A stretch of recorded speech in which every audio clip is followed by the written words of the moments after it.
All right, we're getting it together. Hit that like, everybody. I'll be up in just a minute.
Technical expertise in nutrition.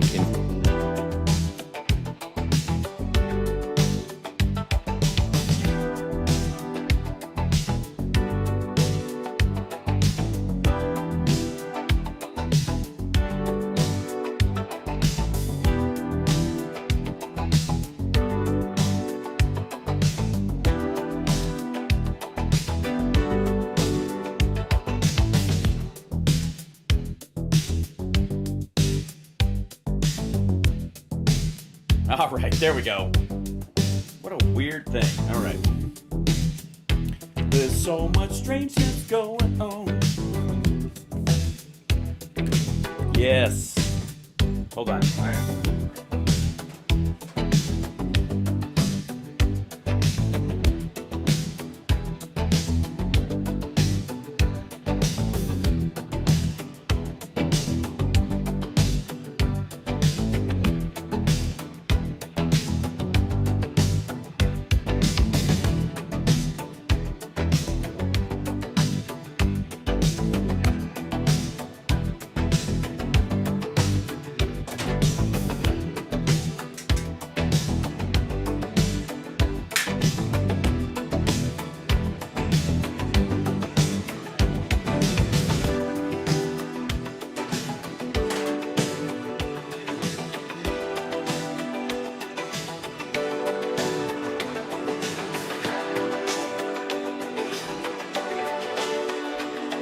All right.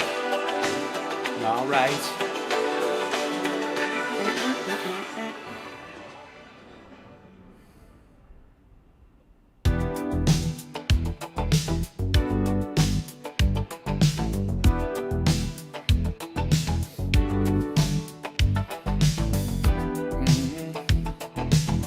Okay, let's get in here. Welcome to the show, everybody. I think everybody's running, right? The audio's going out. I'm seeing it. I'm seeing you guys. Let's see if we can bring the chat in here, the greatest chat room in the history of chat rooms, because it's the greatest live stream in the history of live streams. I'm Hal Sparks, and it's Hal Sparks Megaworldwide. Monday edition. I get to red-eye flight tonight. Zip back tomorrow, do one more show for you guys, and then I'm off Wednesday, Thursday, Friday for my kid's birthday. Again, forgive me if you can. I have no doubt that the craziness will fit the shan, as it does every day. But I will pick up where I left off, and believe me, you know, who knows? Maybe I do have batteries that need recharging. I don't necessarily believe in that concept. I never really have. I mean, I definitely have my downtime, and I sleep very well. I know some of you are concerned, and I appreciate the concern that I see online. Thank you. Does he ever sleep, I think is the phrase. Yes, I do. I catnap like an astronaut, or indeed like a cat, I think.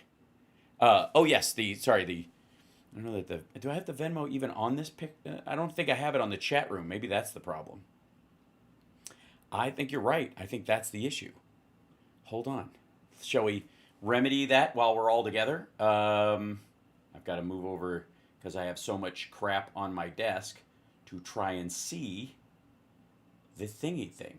This is going to be gigantic. I apologize right out of the gate because it always is when you import it right away. Hey, look at that. That's a little much. I get it. I agree. Yes, it's a bit much. I'll move it over in a reasonable sense over here, I guess. That seems all right.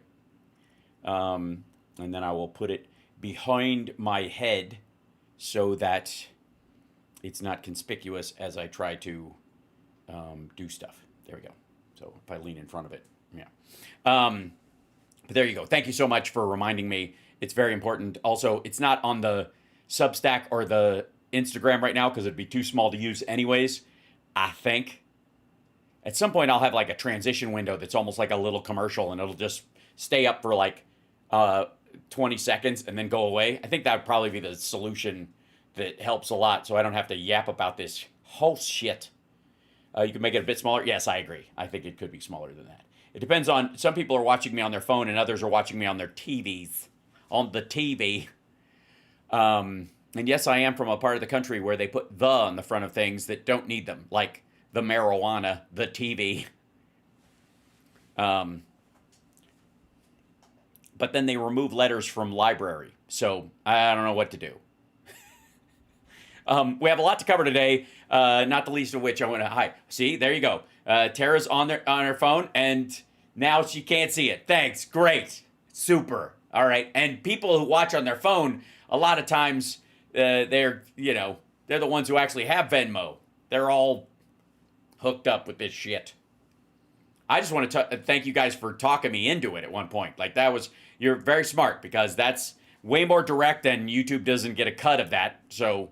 Nor does Twitch or whatever, so it's a great direct line way of helping. It also, I think, qualifies as a tip, since it's not salary, and you don't have to pay me. You only have to do it if you like it. So if Trump gets this no tax on tips thing, I think I'm in the clear for this entire fucking show.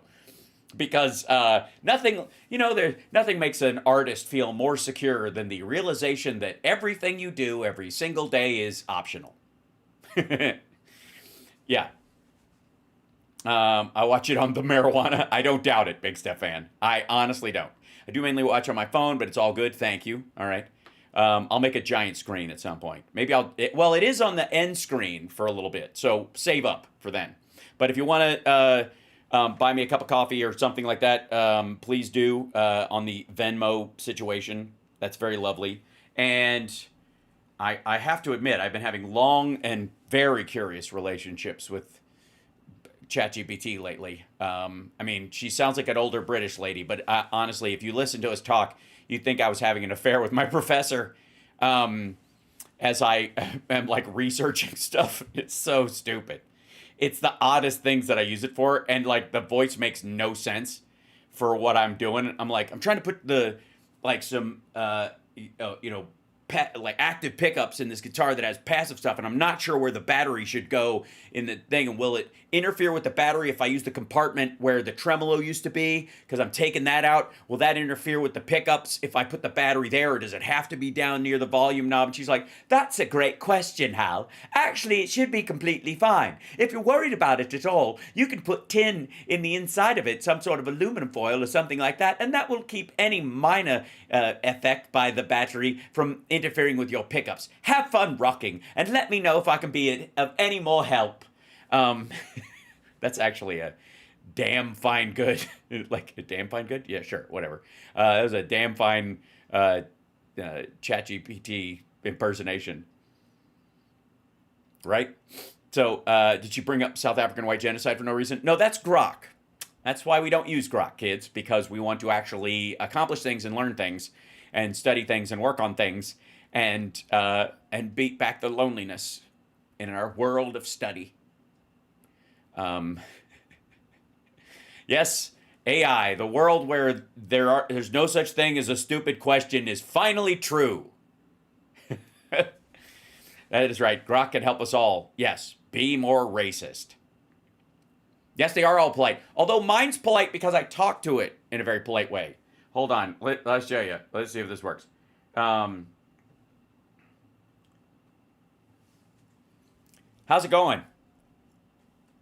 Hey, Hal. Going great. How about you?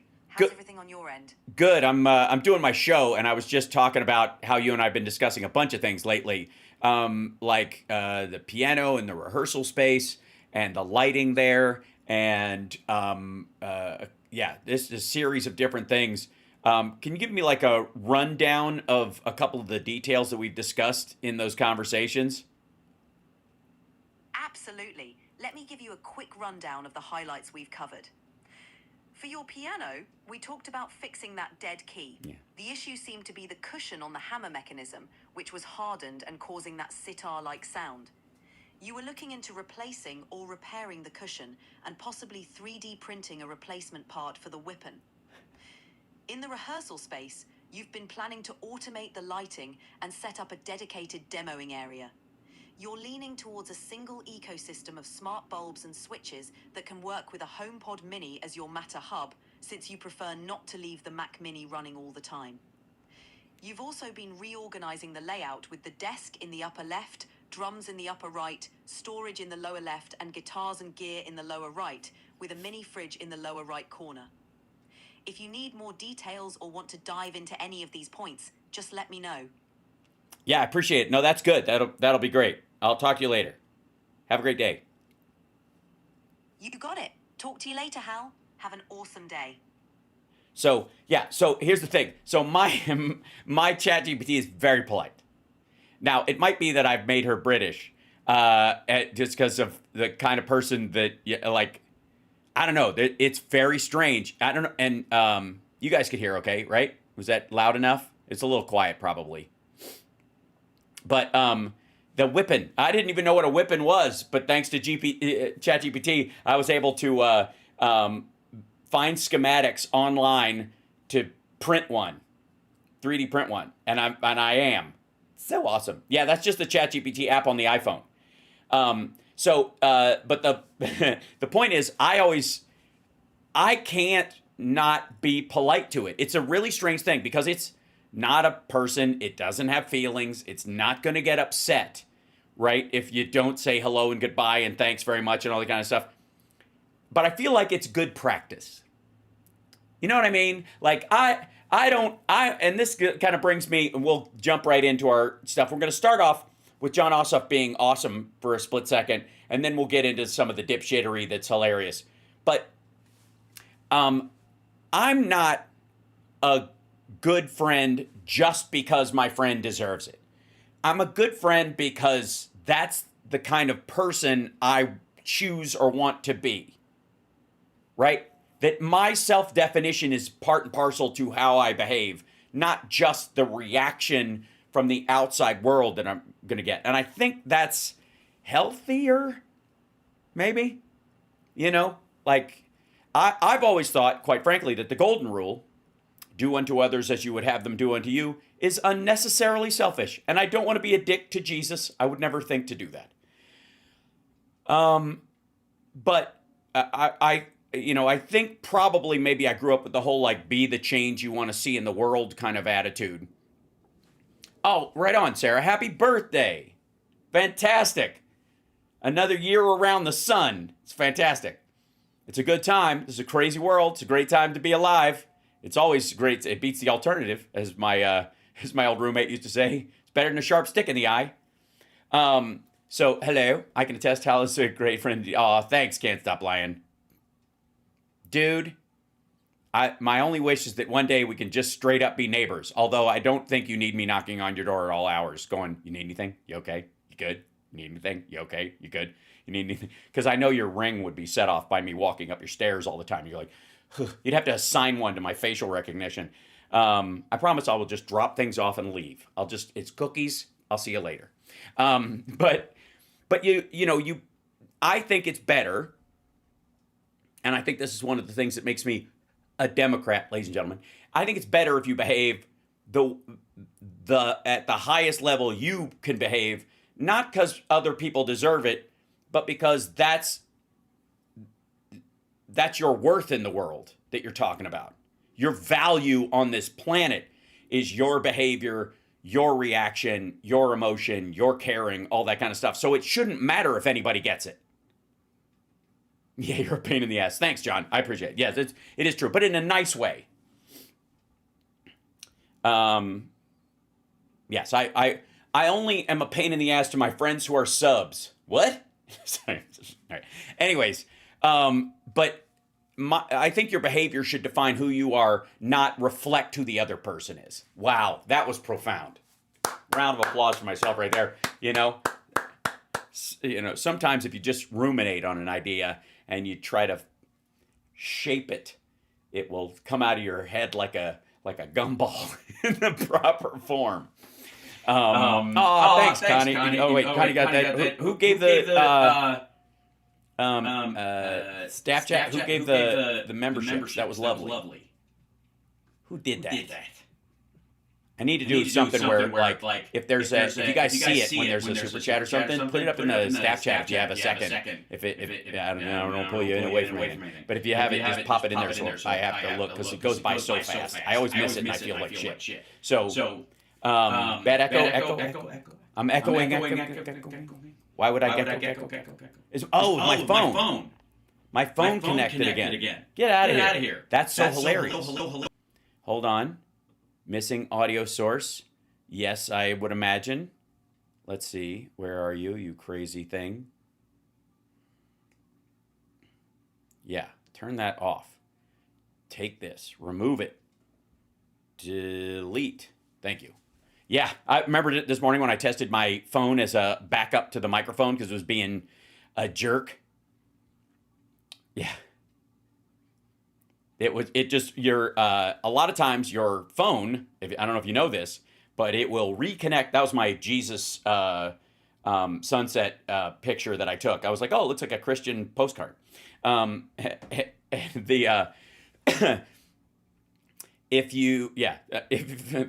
thing rotates through pictures on my phone. None of your business. Anyways, so the phone, I don't know if you know this, will just automatically go, you like that, right? You like that when I did that before? You like that when I did that before? It's like a dog meets Skynet.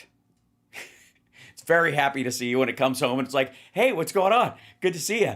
Hello. What are you doing? How you doing? I missed you. You were gone for so long. Would you like me to destroy the human race? That's basically what AI on your phone is like.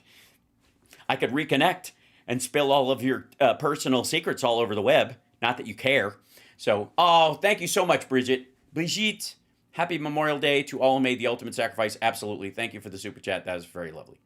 Okay, so can I start the day off with the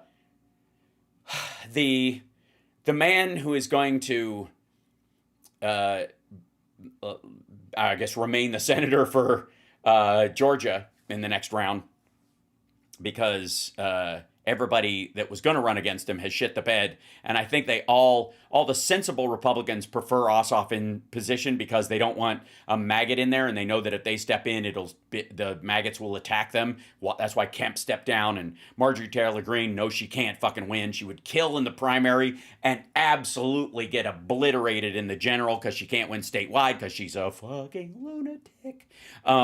So you've got Ossoff in here, and I want to show you something. This is John Ossoff talking to the FDA commissioner about layoffs within his department, specifically ones that would protect, keep the lead out of baby food, shit like that. Let's see if I can get this going. Formula, food safety response, and even 10 chemical safety staff hired to review potentially unsafe ingredients in our food supply. That was February 17th. You were asked on April 17th whether any of the personnel reductions had included personnel responsible for food safety or infant formula safety. You said, quote, there were no cuts to scientists or reviewers or inspectors, absolutely none. You were asked on April 23rd on CNN and said, quote, again, there were no cuts to scientists or inspectors. But then just 2 days later, oops, an HHS spokesperson confirmed that, in fact, scientists had been fired. Huh. And that they were scrambling to rehire them. Is that... Did you, in fact, say on April 23rd there were no cuts to scientists or inspectors? Just before we get into the details, is that an accurate quote? No scientific reviewer was cut as a part of the reduction in force. But you said there were no cuts to scientists or inspectors. Didn't you say that? My understanding was that there were no cuts to the scientific staff, but specifically the scientific reviewers is what I was referring to. But you said there. Yes, that's a good idea. Take the giant group of people that are all responsible for this thing and try to narrow it down to a couple of the different types of people within that larger category, all of whom are crucial to food safety, that you're cutting around and going, well, the security guard at the food plant, he's still there. All the inspectors have been pulled, though. So no security. We do not have food insecurity because we got a security guard guarding an empty warehouse, except for the toxic food that's there. Jim Jones it's a very is an straightforward question. economist. You said there were no cuts to scientists or inspectors, correct? Scientific reviewers No, is you what I was said- referring to. That's the vast majority of scientists there. And Jim Jones then is an economist. 5 days before, you had said there were no cuts to scientists. You said that, right? I was referring to scientific reviewers. There are a But couple scientists had been research- fired, correct? There have been research scientists in some labs that have been doing some research. Some of that research is good, some of it is not good, and so there. Yeah, and so we just fired them all, and we'll know what was good and what was not good by people, I don't know, shitting their intestines out in the bathroom of an E. coli infected Burger King. Life's a coin flip. Been no cuts to scientific reviewers. And in fact, scientists who study the safety of infant formula had been fired, correct? I'm not aware of any scientist who studies infant formula Well, that has. here's the reporting in the New York Times. Hold on. You work for the FDA and you're not aware that there are scientists that study infant formula.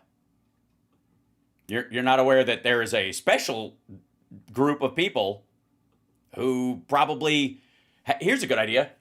I would think, and I'm just spitballing here, that if you came in there and you were worried about a category of human beings, there's two primary categories of human beings you would immediately be most concerned about in terms of their resilience, regarding immunity and their ability to fight off, pathogens particularly, or the development of disorders that can harm them later in life or end their life in terms of toxins in the food supply. Whereas a resilient 30-something might be able to fight off a bout of this shit. A toddler or younger, an infant, or an old person who's basically eating the same mush diet that a child is probably won't be able to fight back against the pathogens or toxins that might be one. So there would be primarily these would be the people you would want to protect first. Obviously, you want to generally watch the food supply, but there's an assumption that goes on and is always going on. But when it comes to the most delicate members, let's just say, of our society, perhaps special care should be taken. Perhaps. I'm spitballing as a guy. Which says the HHS spokesman said those employees called back had been inadvertently fired, and the decision to rehire specialists on outbreaks of food-related illnesses and those who study the safety of products like infant formula.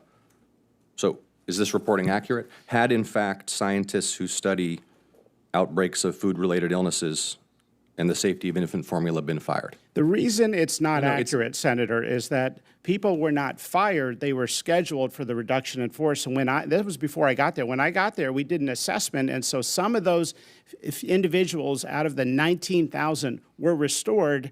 Jim Jones was an economist, and he was upset about the DOGE cuts, so he self-doged.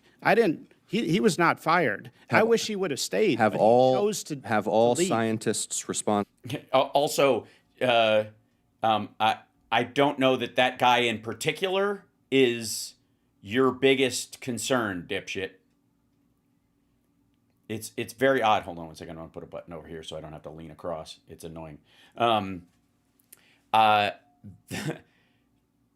In 19,000 people in a country of 340 million, where every human being has a potential for the early exposure to a pathogen, toxic exposure in food that they are unaware of, and of course all of the myriad of genetic and economic variables that can affect your health at any given stage of your fucking life.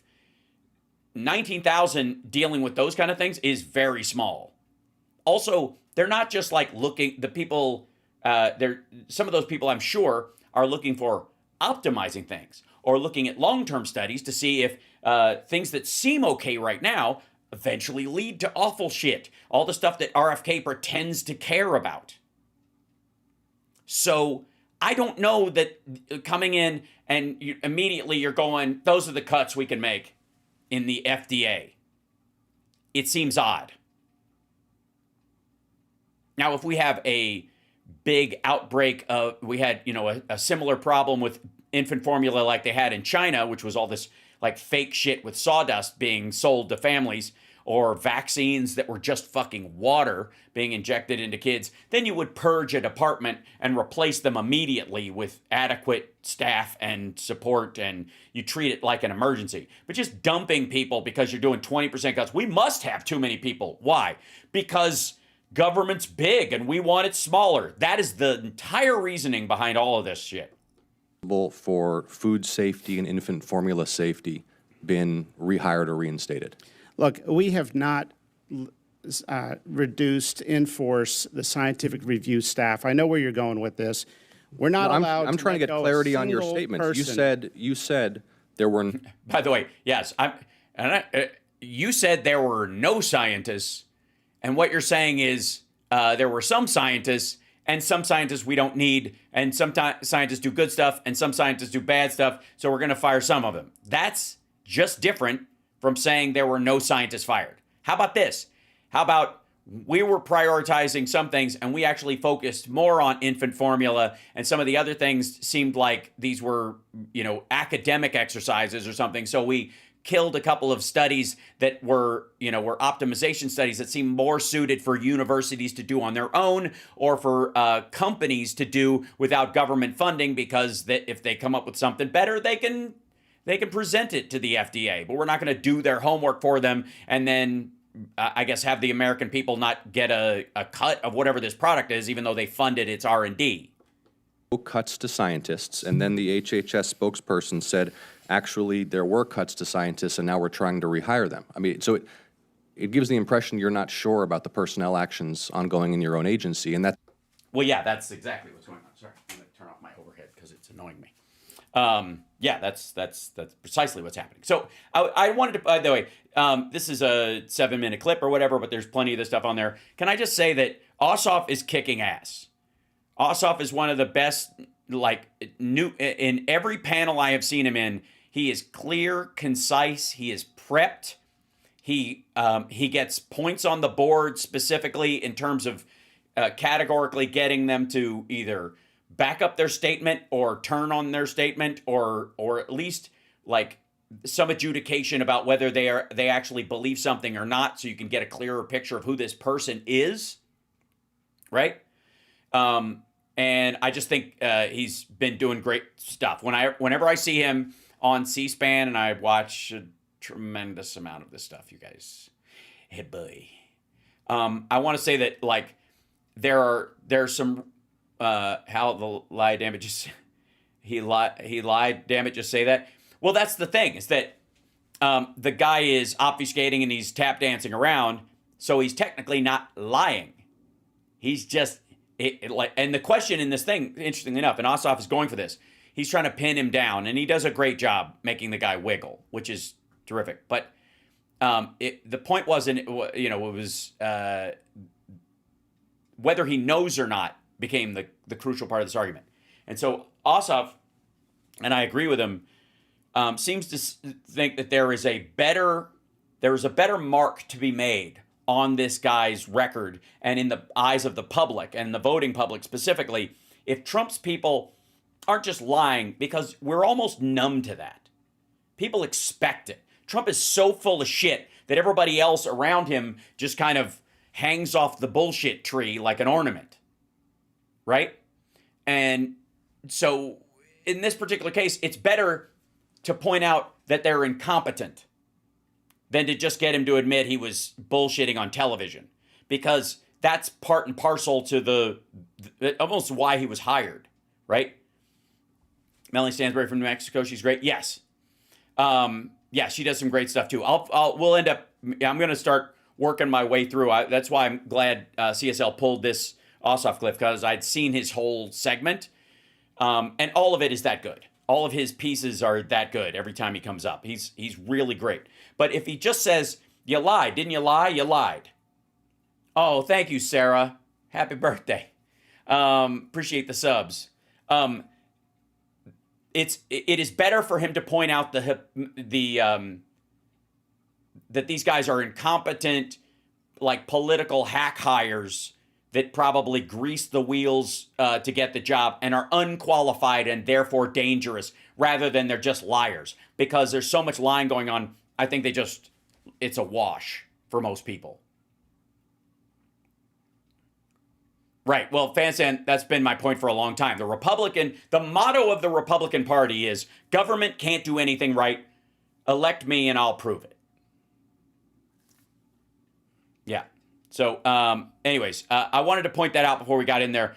And by the way, you want to see one of the reasons why, I don't even know what the fuck. I don't even know how to show this next image. Hit the like, share the show. It might be the last time you do it. I don't know. This is Belen Johnson. This is his fucking this is his thumbnail.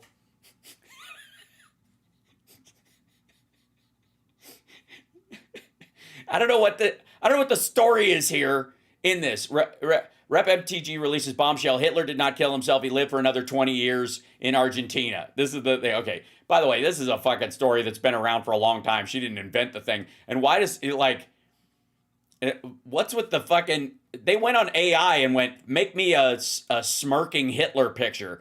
Like, Benny Johnson uses AI for all this. Jesus Christ.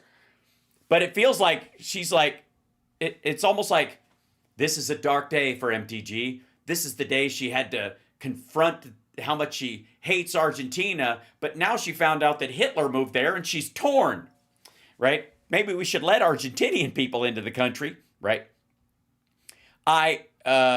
Also, this is not information. Well, here, we'll check in on this.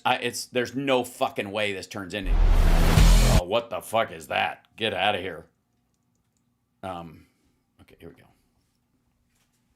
Teeny power outage in the studio, and you had technical difficulties yesterday, so 1 for 1, and now we're even. You know what? It happens, Benny, and everybody knows how to roll with it. So right. I wouldn't worry about it at all. Speaking of rolling with it, I'm not sure if you were watching President Trump's speech in Saudi Arabia. I know you're such a strong ally of the president. Yes, strong ally. Yes. Except Laura Loomer keeps getting on the plane in front of her, and she's got a shit seat in the back, and it's very depressing. Make you incredibly proud. It just looks like American dominance back on the menu, boys. What? Are you shitting me? He was rimming MBS the entire time. Dominance. He was like, America's hot, but you're hotter. Oh, you. Like, I don't know how to tell you this, Benny, but it was a little bit, as Margaret Cho would say, it was a little bit.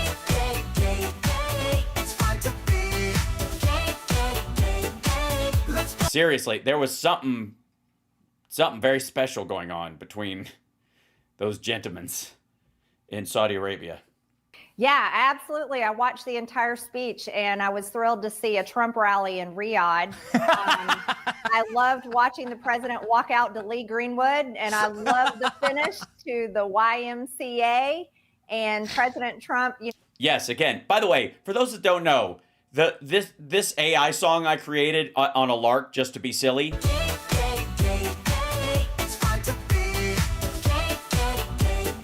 I created this because he plays YMCA at the end of his rallies, and this is what everybody hears when he plays that.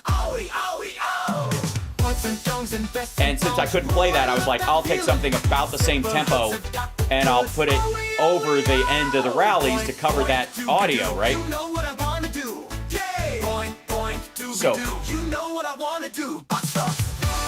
So this I created that song because, like, he just seems, especially her, blind. You know, all the folks around them, maybe not Benny, but the rest of them seem blind to the fact that it's a gay anthem.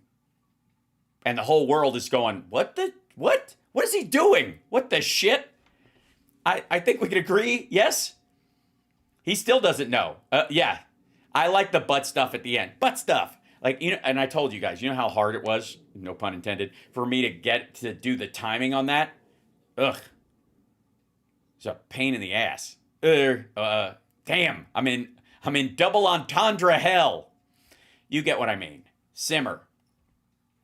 I will do at some point, and you know, an America song, that's maybe it's about, like, you know, I'm proud to be from the Southland, right? Duck Dynasty for real. Or they could just use couch humping. You know what I'm saying? That's more of a JD Vance song, though. I gotta be honest. How can you play that song again? Yes, I can.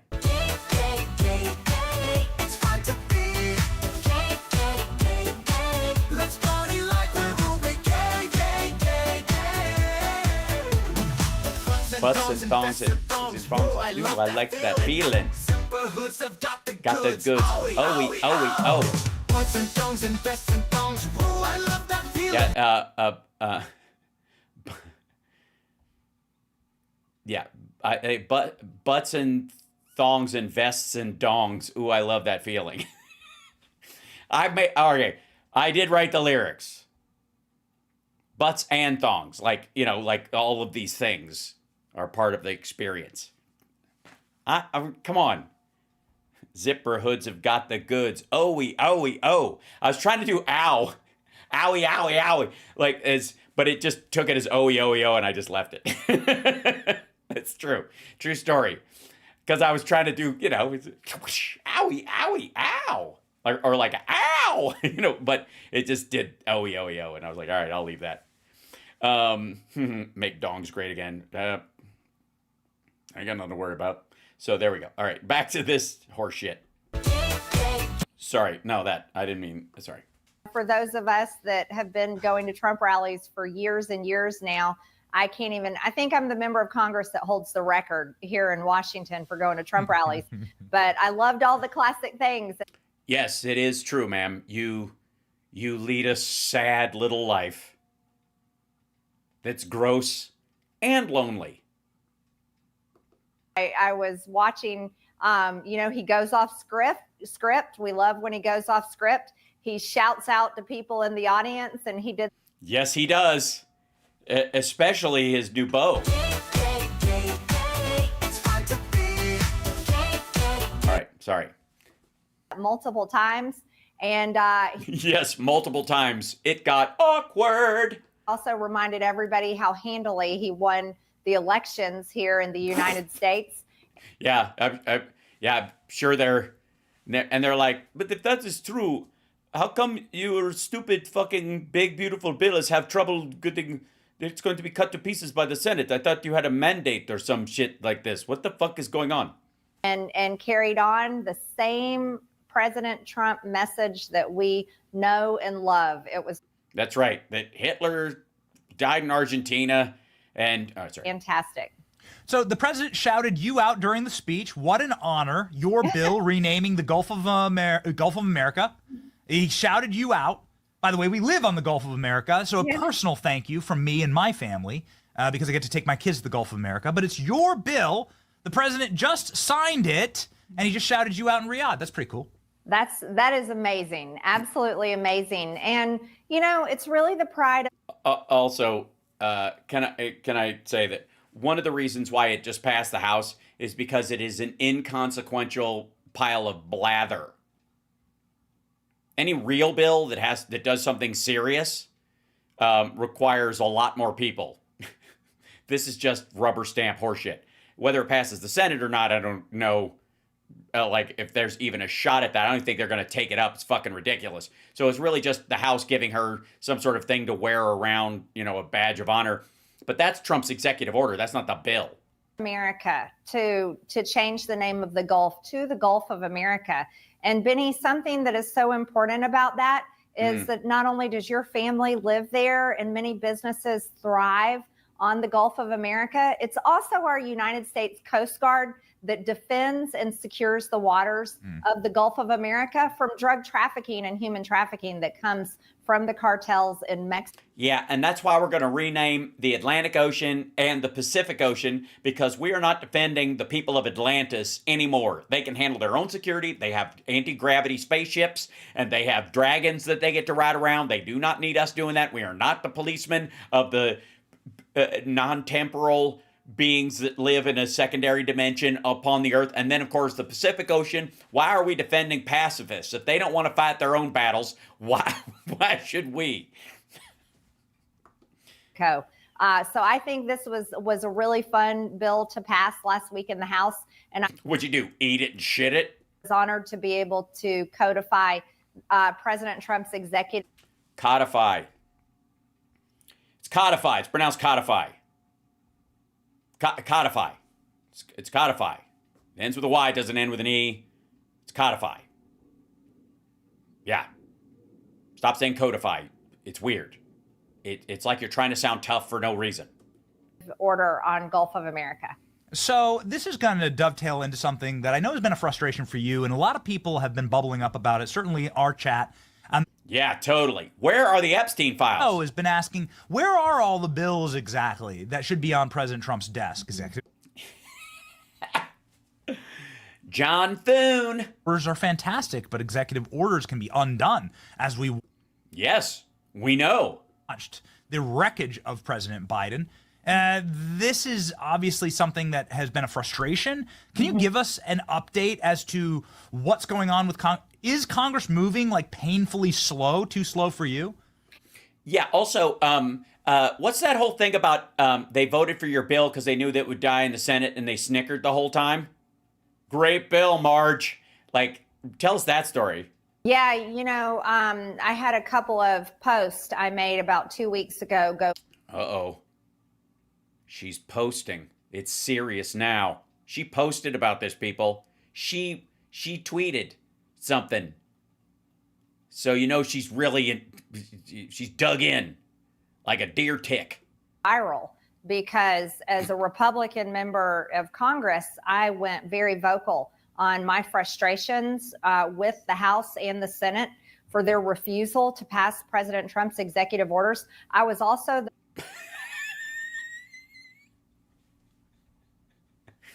Welcome to the new game show. That's not how that works, ladies and gentlemen. Give it up for our first contestant, dipshit Marge from Butt Knuckle, Georgia, coming out here out front, totally misunderstanding how anything works at the job she currently has. Ladies and gentlemen, our current reigning champion at That's Not How This Works. Dun, dun, dun, dun, dun, dun, dun, bling. Why are they not passing his executive orders? I don't know. Maybe they need more fiber in their diet? Fuck me. first to point out to everyone that here under President Trump's first 100 days, we only sent 5 bills to his desk. And and they were all like bipartisan or meaningless. one of them was a Biden Democrat policy and funding CR. However, Nancy Pelosi sent 11 bills to President Biden's desk. Huh. So, okay. So I'm spitballing here. I don't know if this is the fact. So you're basically saying that Nancy Pelosi is better at her job than Mike Johnson, and that Democrats, when they need to pass something, can get their shit together, and you guys are a bunch of serial fuck-ups. Yeah, good. Okay. I thought so too. I thought that's what that was. Chat room, was that what you took away from that as well? Yeah, that was the general gist of her argument, that she was basically MTG loves butt stuff. Look, we're not here to yuck anybody's yum. Don't try to raise her value in our eyes. That's not going to work. Peachtree, Dish County. Yeah, right. Boo, plastic straws. That's right. We need to pass that right through. Right through. It's got to go. Okay. Okay. I'm just gonna. I'm gonna go with. She's feeling like a loser right now, and I don't feel like interfering with that. In his first 100 days, and that included their reconciliation bill, which passed the Green New Deal, open border policies, extended many ridiculous COVID era spending and policies.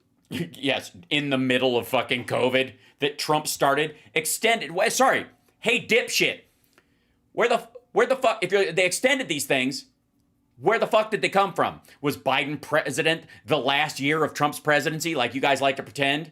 Did Trump suddenly disappear from office in April? I mean, he stopped giving a fuck about anything but himself at that point, like he ever really cared. But he certainly was phoning it in from that point forward, because you're like, shit, China was just, you guys were my friends. And then he just gave up in April. And if you look at that chart that supposedly saved his life, according to that chart, that's when he left office, was April of 2020. And so many more destructive things to the United States of America. And I think I was the first to call that one out publicly. And I've been real happy to see a lot of people posting that and publications writing about it and people. Yeah, they're doing it. They're doing it. That's what I like. Y'all are doing it. You're saying it. You're getting, when it happens, you're like, I saw it. I saw her post. I'm going to re-truth that. That's as good as voting again. Talking about it because I think it's shameful. And I think Republicans. No. It's not to be afraid of. Or sorry, ashamed of. It's not to be ashamed of. Why would you be ashamed? You're just not capable. You just nobody should be ashamed of something they can't do, that they're incapable of doing. I'm not ashamed that I can't fly by jumping off a rooftop and flapping my arms. There's no shame in that. It's not possible. And you governing responsibly and capably, it's just not possible for you. So don't be ashamed about it. Just recognize that, in general, people of all sorts, hold on, I think it's, is this the phrase? Let's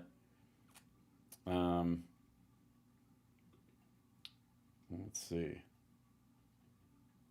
Man's got to know his limitations. That's wise words from a man who yelled at a chair. So. In the House and in the Senate should be ashamed that we have not passed President Trump's executive orders. We have not. And right on. That's right. Second time up, right out of the gate, winning her second episode in a row of That's Not How This Works, ladies and gentlemen. Give it up for our recurring champion of a Marjorie something Trainwreck Green. That's right, from Butt Knuckle, Georgia, coming in here hot. And really just nailing it over and over and over again with the same answer to basically every question. And yet you can't argue with success. Ladies and gentlemen, our reigning champion for, hold on, I should probably go, our reigning champion on, That's Not How This Works. So, let's give it up for her. And, what do we have for her, Johnny?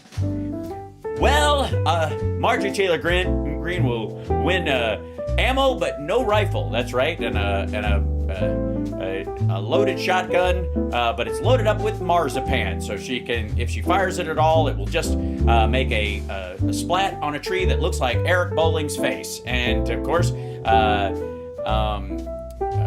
deep fried Snickers bars, the trailer park treat, and 3 nights and 7 days in what's left of a trailer park in North Carolina, which Trump has canceled all the aid for. So, congratulations to our returning champion, Marjorie Trainwreck Green. Thank you very much. All right, and we'll be back with another episode next week of That's Not How This Works, ladies and gentlemen. Dun, dun, dun, dun, dun, dun. I need a graphic now. I got to make a graphic for this show. That's not how this works. Why aren't they passing his executive orders? Because they're executive orders, dipshit. Because he's stupid and doesn't realize that that's not legislation? You fucking moron. Jesus. A set of rusty steak knives. Well, come on out, Rusty. Hi, these are my steak knives. I had them in a tool chest in my trunk for 3 years until they were a violation of my probation. Take it away, Marge. Make an AI voice. I don't have to. I'm happy to do the voiceover myself. I think I've got a great game show voice and a voice for voiceover. Sure, whatever. So I feel like I can do those parts myself. I like improvising them. I think it's great. I just do think I need like applause and some sort of music swell and then some sort of graphic with like confetti or something, you know, that looks like Match Game or like you could go on like a $25,000 pyramid and get the money that way. Give it up for Marjorie Taylor Greene, our returning champion. Thanks for being on the show. All right. Past rescission cuts that DOGE has found. I mean, incredible amounts of waste, fraud, and abuse. And incredible. Pass them. Like what? Oh, you mean Medicare cuts, which aren't waste, fraud, or abuse. By the way, waste, fraud, and abuse is what Donald Trump secretly calls Arkansas, Iowa, and South Dakota. we haven't even defunded PBS and NPR after. Oh my God. Not even? I held an explosive hearing on Oh, it was explosive. It was explosive. DOGE subcommittee on oversight that I chair. And Yeah, it was great. And look, Marge, don't worry. The fact that they put it in the basement and nobody watched, don't take that as a hit. That's just because they know you're doing serious work and they don't want you interrupted by sunlight or food or audiences or people taking notes. yes, I've been very vocal about it, and I'm keeping the pressure up here in She's keeping the pressure on it like a wound. Washington, D.C., because America overwhelmingly voted for President Trump's Agenda No, they didn't. It was a jump ball. 47, and Republicans here in Washington don't get to hold power in their little kingdoms within the. Actually, they do. They represent the districts, and they have to do what's right for those districts, not what Trump wants. What if he won the country but lost their district? What if they won and he lost, like you did in 2020? What about that? Biden won your state. So did Ossoff and Warnock. And so should they go against what their people think because you're Jim Jones-like sycophant for Donald Trump? In the Senate and refuse to pass the American people's agenda. Can you explain to us, like from inside the room, like why the hell is this happening? I can. I know why. Because they don't write anything down, and none of it makes any fiscal sense at all once you actually look at it, and it's a bunch of bullshit, and none of it actually works, and they're all afraid if they sign off on it, it will balloon the debt and wreck the necessary programs that red states rely on as leech states on the blue states more than blue states do, because blue states have the funds to pick up the slack if they need to. They just would rather not. But the red states have fucking nothing and will be obliterated by this. So secretly, all the Republicans like to beat their chest about how amazing their states are full of bootstrappers and entrepreneurs and the heart and soul of America and real Americans, as fucking Mike Suckaby said.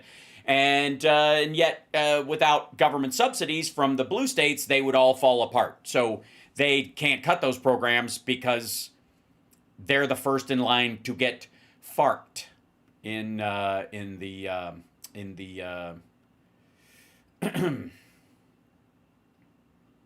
How, in the name of Zeus's butthole, did you get out of your cell? Yeah, so there you go.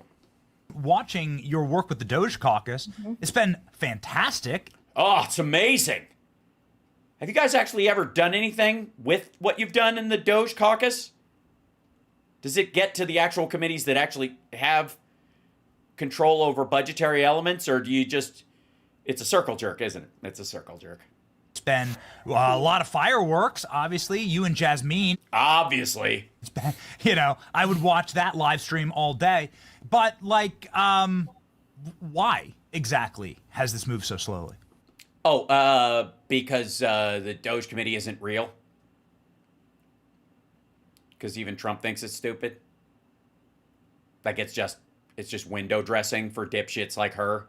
They just threw her a bone so she could run around in fucking circles so they could keep her off of, like, you know, foreign affairs and any of the intel committees or real budgetary shit. They could just be like, I mean, you might as well just started the America First Committee and we could all sit around going, how red should the straps be?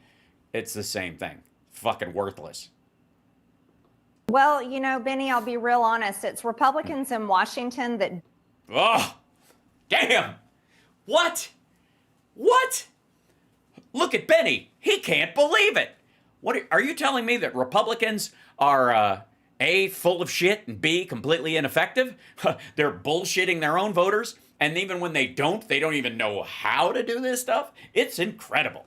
Support MAGA, and they don't support President Trump's agenda that he campaigned on. Assholes. How dare they? How dare they? And this is serious. This is serious stuff.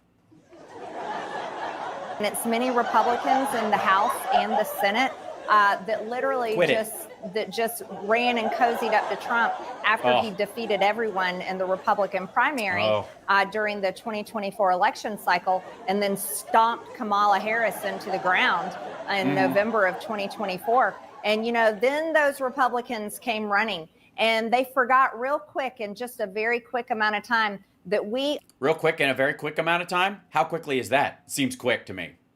It's a little too quick if you ask me. Mighty quick. That's strawberry quick, and that's nasty. Our House Republican majority and the Senate Republican majority to President Trump because of his campaign message, because of his amazing fight that he... It's an amazing fight. Never stopped fighting, even after they shot him in the face in Butler, Pennsylvania. No, he didn't get shot in the face. That's what his face always looks like. Is that what you think? You think his face looks like that because he was shot in it? A piece of glass from his teleprompter nicked his ear. Simmer shot him in the face. Shot him in the face. This bitch. What the fuck are you talking about, lady? For the record, chat room, I'd like to say, he did not get shot in the face, nor would that be a good outcome in that circumstance. That did not happen. In case any of you have just arrived on this planet or have woken from a coma and you don't have access to YouTube yet because they're worried that it'll be too much of a shock. I'm just saying. He didn't get shot in the face. He's just ugly. I can see how you'd look at his face. You're like, the fuck happened to his neck? Did he get shot in the neck? No, that's just a nunt, and it's the most profound one in politics. And tried to kill him again on his own golf course? They did. Both disgruntled Republicans. And even after Democrats weaponized the justice system against him, tried to put him in jail for the rest of his life, tried to destroy his businesses, and tried to destroy practically every single person that worked for him. Oh, we're not done. You know that, right? Ask Diddy. Ask Harvey Weinstein. Ask Bill Cosby. I'd say ask OJ, but that's obviously not possible. Yeah, we're not done. We're not done. This dude thinks he's going to have a Pol Pot ending. And worked in the Trump administration. Republicans are the ones that have the quickest memory loss here in Washington, D.C., and they're too busy trying to push their own agendas. How dare they? That's really the truth. They have run back. I don't know about you guys, but I am brokenhearted over this. This is very serious. And they don't take his agenda seriously. This is simmer. This is serious. It's the Republicans that are not doing it. It's not, I mean, the Democrats are terrible, but where are his friends? These people said that he loves them. Shit. Tea Party politics. They have run back to being neocons. They have run back. Tea Party politics? Why are you shitting on the Tea Party? They wouldn't have, Trump wouldn't be president at all without the Tea Party. They're like, MAGA's just another, like, MAGA is basically Tea Party with a pinch of QAnon. Ta-da! Establishment uniparty ways here in Washington. And Establishment uniparty. Damn, it didn't take long, did it? so, yesterday when President Trump signed his massively historic executive order to reduce drug prices, Massively historic. the loudest voices you could hear in Washington were laughing about it, saying, "Oh, that'll never pass in the House and the Senate," because they refuse to do it. And so, Right. Republicans refuse to do it. You guys could pass something like this. You're trying to do this bill through reconciliation. You don't even want to, you're going to do it on a simple majority, but you don't even have the votes for that because the rest of the bill is so fucked up. You can't even bait people in with this like executive order text, which, by the way, would never, even if you wanted it to happen, would never survive a judicial review or the myriad of lawsuits. It's not going to happen. I'd say ask Nutlick as the Commerce Secretary, but he doesn't fucking know. the American people need a hard wake-up call, Benny, and I'm trying to be the one waking everyone up. The people that you... Is that what that noise is? Good Lord, woman. I thought the dog was shitting under the bed. donate to, the people that you knock doors for, the people that you pray get elected and then vote for during elections every 2 years, every 4 years, every 6 years, are not doing the job that they promise you. Damn it. Psh. See, this is, welcome to being, like, by the way, AOC doesn't shit on Dems this hard. Like, as much as we might be worried about, you know, divisions amongst the party and whether or not there's unity about, like, think who this is. She and Matt Gaetz, rest his career, was, they were the number one and number two. I think they both split number two, honestly. I think they jockeyed for number one, but it was tied at two. They, as the biggest fundraisers for the Republican Party. That is no more. And I, as one member of Congress, cannot force them to do it. It's literally going to take all of you, the American people, to force these colleagues I work with, to force the establishment uniparty, to force the establishment. So it's going to require force, is what you're saying. Congratulations, Republicans. You have brought a Jan 6 to your own doorstep. This is, I'm just saying this doesn't, by the way, she didn't end up saying anything more about this. I want to find the part where she was talking about Hitler in Argentina. I mean, where's this whole thing? This is this, and then there's got to be a records box and stuff, and there's, what the hell? Oh, this is the crux, and then they end up here.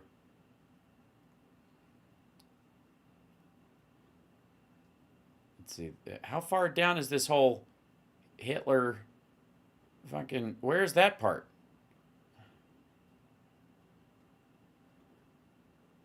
Did they not include this? What is this? Oh, oh, wait, hold on. They talk about,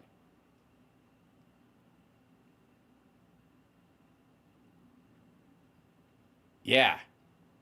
So they talk about the Epstein stuff, though. That's, I don't know what the fuck, I don't know, like, maybe it's just an understood that she and Benny are always sort of talking about Hitler moving to Argentina. You know what I mean? Maybe that's who their sponsor is. The German version of Zillow that moved Hitler down there. But this is the part where they're talking about, well, it's weird that we can't get any movement on the Epstein with files. it as well.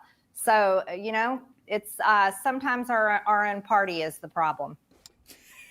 Lady, your party is always the problem. Yes, sometimes our own party is the problem. There does seem to be Always. Your party is always the problem. a concerted effort. This bubbled up in the news quite a bit over the last week.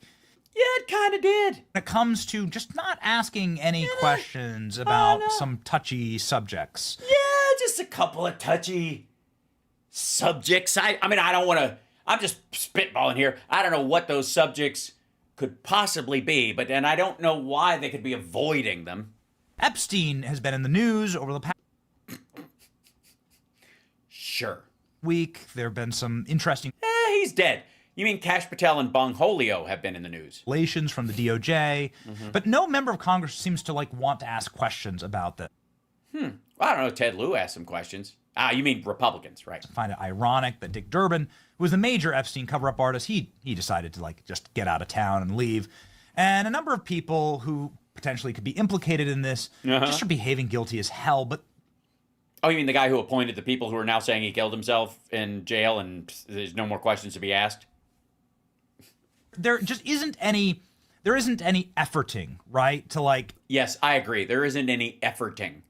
That's what we're missing in this day and age, is people efforting. When are people going to get back to efforting? All right. get this job done and to get some Yes, you want to efforting, get this job efforting done. justice for the victims here, and to punish major criminals. Can you comment on this? Pam Bondi saying that there's tens of thousands of videos of underage, presumably women being abused in these videos, maybe even American presidents on those videos. Why are we Yes, a sitting one. protecting them exactly? You know, Benny, you did a great job yesterday. I was able to watch. You don't have a picture of him and Trump together? Shit, I'm sorry. That's unfortunate. 1 second. I think there's probably, let's see. Oh wait, maybe I already have that. Let's see. Yeah, I'll get this one. Images and let's see this one. Let's see, that's you're saying you're going to a private plane. I think that looks like AI to me. This is the real one.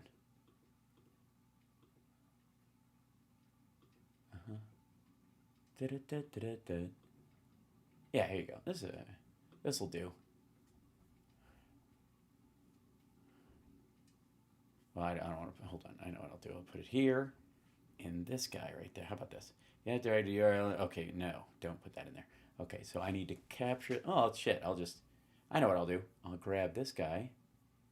I'm trying to help them. Okay, guys, I'm just trying to help them out, and I feel bad for them that they, maybe Benny and those guys are so focused on AI and stuff that they don't have the proper imaging to deal with this kind of stuff. So I just want to, A lot of your coverage on that. And so Yeah, better. I think chat room, yeah, better. I think this is better. I'm trying to help Benny put on a better show.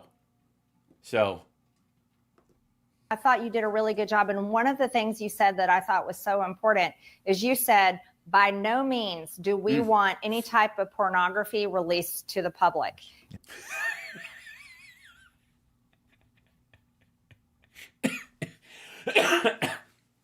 Well, yes, child pornography. And of course, that's non-consensual videos of people having sex, whether it's criminal or not, is not pornography. That's just voyeurism. That's just a crime. Pornography is in the intentional filming of sex, and the watching of it, I suppose, I guess you're a partner in pornography. You'd have to be. So the idea that we don't want any released is ridiculous, because how would we not? Who wants to lose the joy of Mike Johnson's app going off all the time?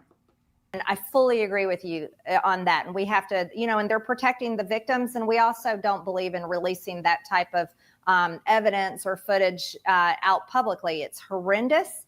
It's disgusting. And all the victims have to be protected. However, there are many powerful people that were captured, so to speak, through Jeffrey Epstein, through Who do you know? Can you just? I mean, I can think of one off the top of my head. Did anybody jump to the front of your mind?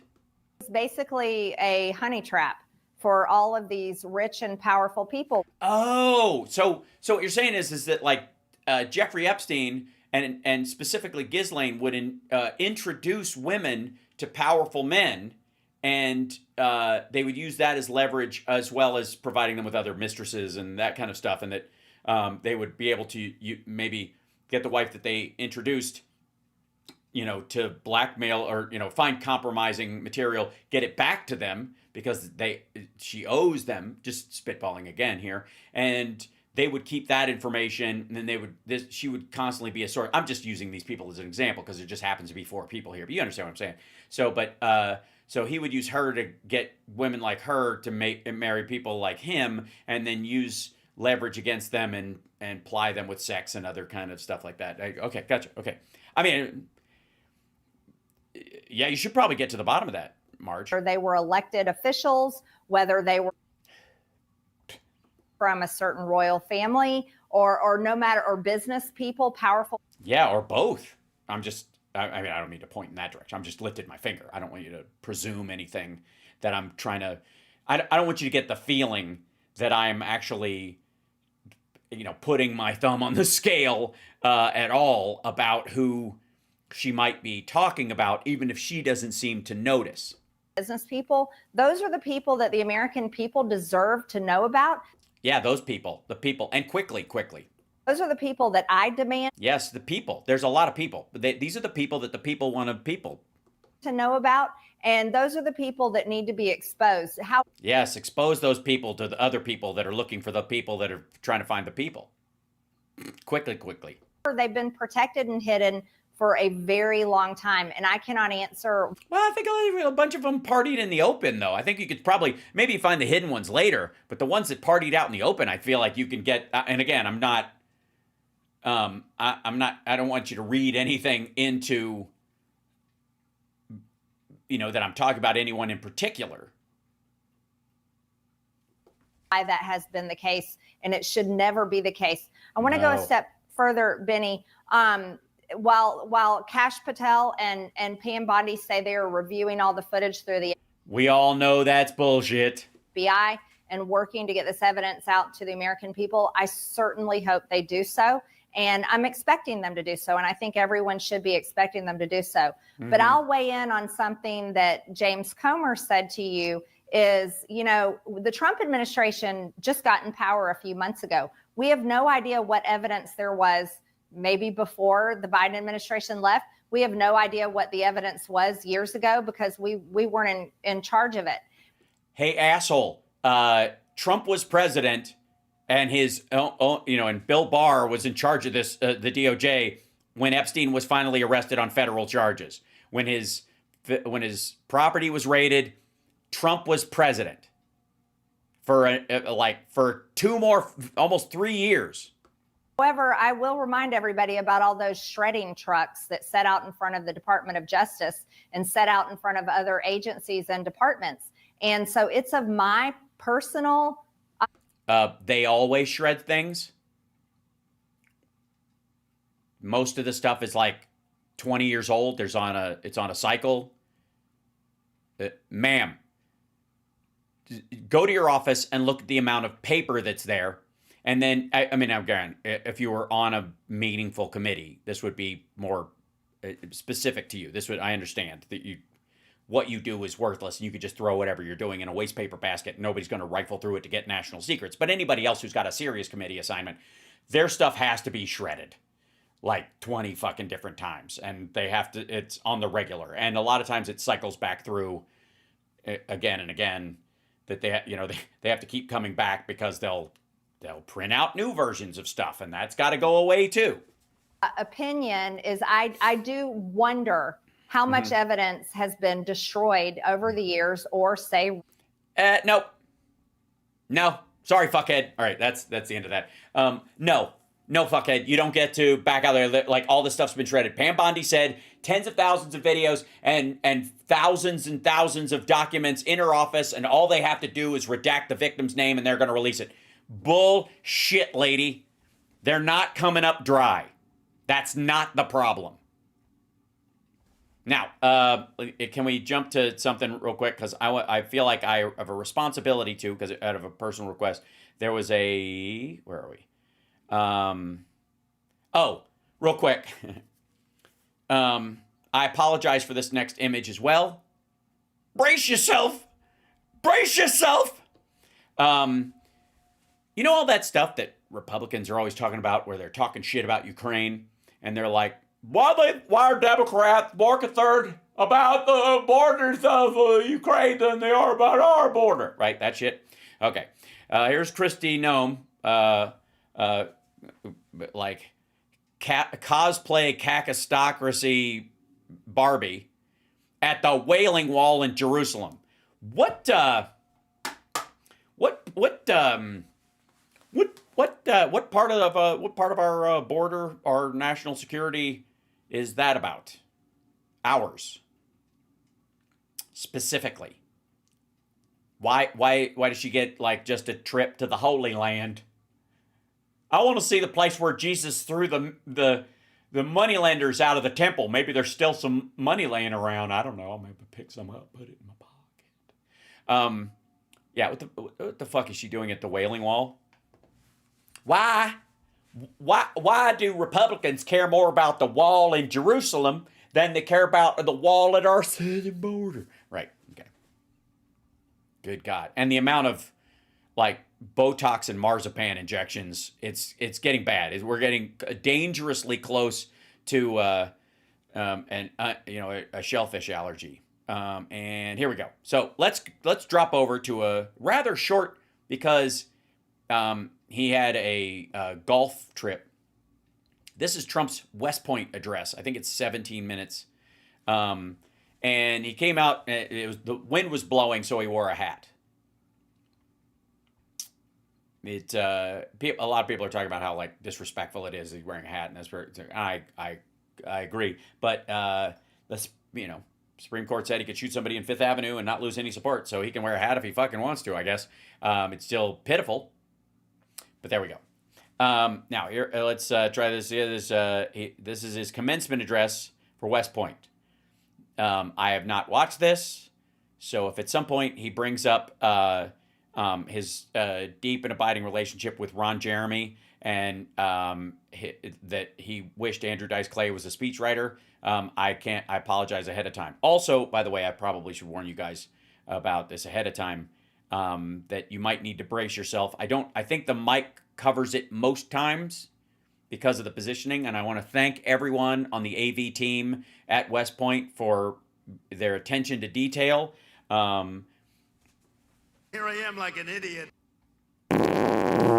Right. So here he is delivering the West Point address. And now we want you to relax, and I'm supposed to say at ease, but you're already at ease. You're at ease because you made a great choice in what you... Yes, you're generally at ease in life. I don't know what that means. I took the easy road. Your choices in life has been really amazing. So this is a celebration, and let's have a little fun. I want to thank your highly respected Superintendent, General Stephen Gillen, and he is really something. I got to know him backstage with his beautiful family. He's highly respected, though. Other people told me he was good, so if he turns out to be a fuckhead or says talk shit about me later, I never met the dude. I just met him backstage, and he seems great because you guys think he's great, but if he turns out to suck, that's your fault, not mine. His reputation, his wife is just incredible. His reputation is unbelievable, and thank you very much. And your daughter is a winner also, just like everybody else. Jesus. You know, if he wasn't a pussy grabber, none of this would seem weird. But all of it seems weird. A real winner. Thank you. Thank you.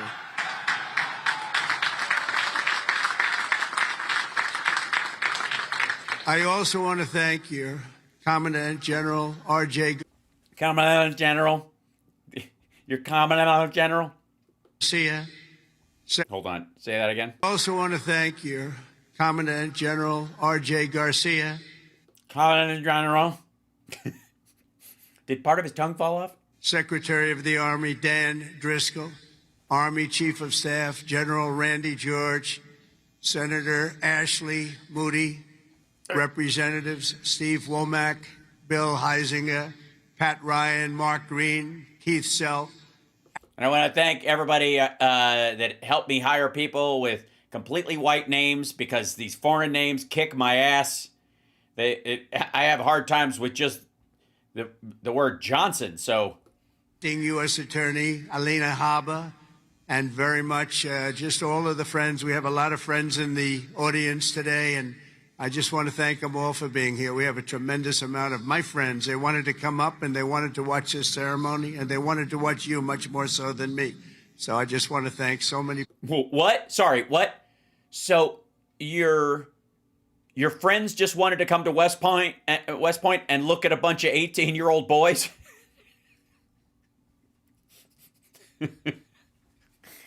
They were all like, "Hey, can I come up there? Is it a common showering area? What in the world?" They were like, "Hey, can we come?" And I don't want to see your speech. I want to watch these youngins stand up in their uniforms and just want to lay it down and get so excited. And sometimes, it always takes me far too long.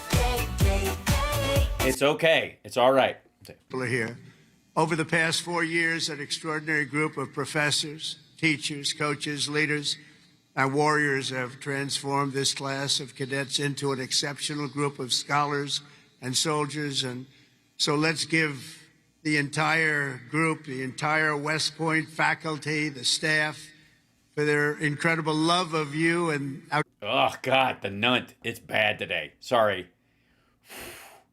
The words are uncomfortable. He didn't take a look at this speech beforehand. So he's uncomfortable. So he's gripping the fucking podium. He's got that fucking leaning death grip on it. And he's, ugh. Standing devotion to the core. Let's give them a little hand. A little hand. Why not a big hand? You give him a big hand. Give him a little hand. It's a golf thing, probably.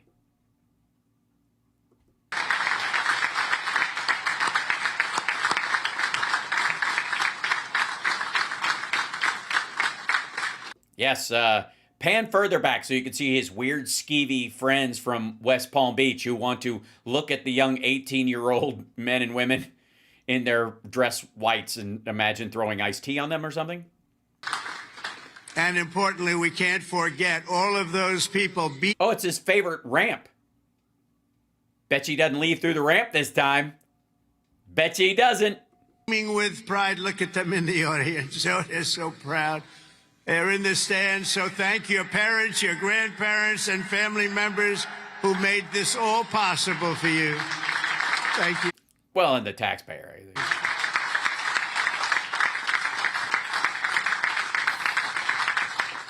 And I think they must have done something right based on what I'm looking at.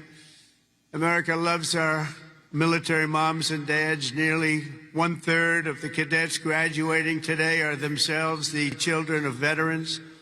So to everyone with us this morning who's nearly, that's it speaks very highly to the West Pointers that joined 4 years ago. That they were first time in. That they're not from military families. That's kind of impressive. 2/3. America in uniform, no matter your age, please stand so we can salute your service. We'd like to see who you are.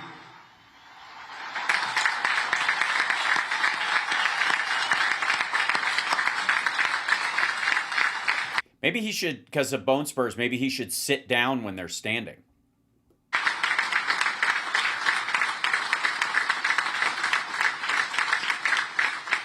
Congratulations. Great job. Congratulations. Great job. They didn't just win something, dumb motherfucker. They dedicated their lives to preserving the freedoms of this country. Thank you. We appreciate your service, not congratulations, great job. Jesus Christ. Every cadet on the field before me should savor this morning, because this is a day that you will never, ever forget. Yeah. Remember when you sat third row and got a shocking view of his waggy, nunty neck and had him watch him try to pronounce the word commander? In a few moments, you'll become graduates of the most elite and the most elite. Eh oui, haha, de rien. Ah yes, The most elite. In a few moments, you'll become graduates of the most elite and The most. I didn't know he spoke French. great military academy in human history, and you will become officers in the greatest and most powerful army the world has ever known. And I know because I rebuilt that army, and I Fuck you. rebuilt the military.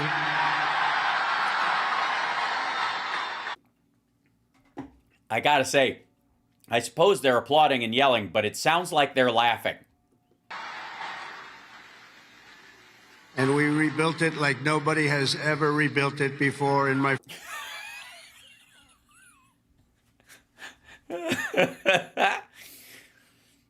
Yeah, that's a sentence. We rebuilt it like no one's ever rebuilt it before. I guess you got to give credit where credit is due for the people, I guess, who built it for the first fucking place, or the people who built the elements that you allegedly rebuilt before you rebuilt them. first term.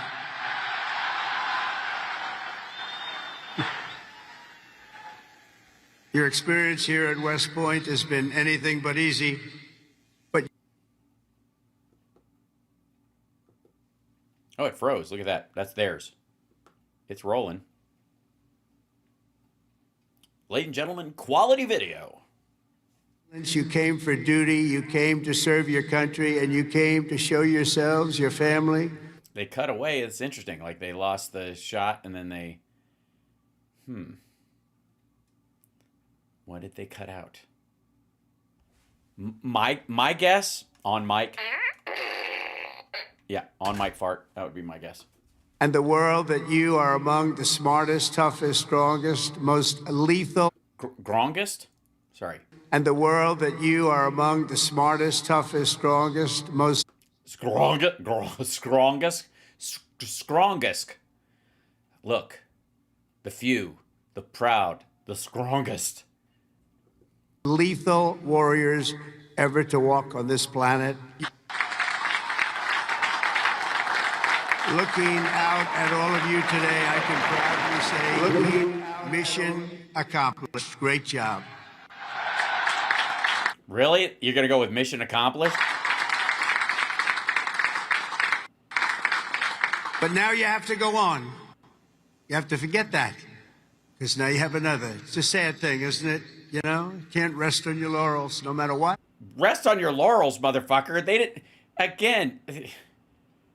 They're in a process. They joined the military. This is part of what they're doing. And by the way, they absolutely can rest on their lawyers. Their lawyers, listen. Their laurels. Yes, you should also rest on your lawyers as well, especially, if they, because it's important. I'm not even going to go there.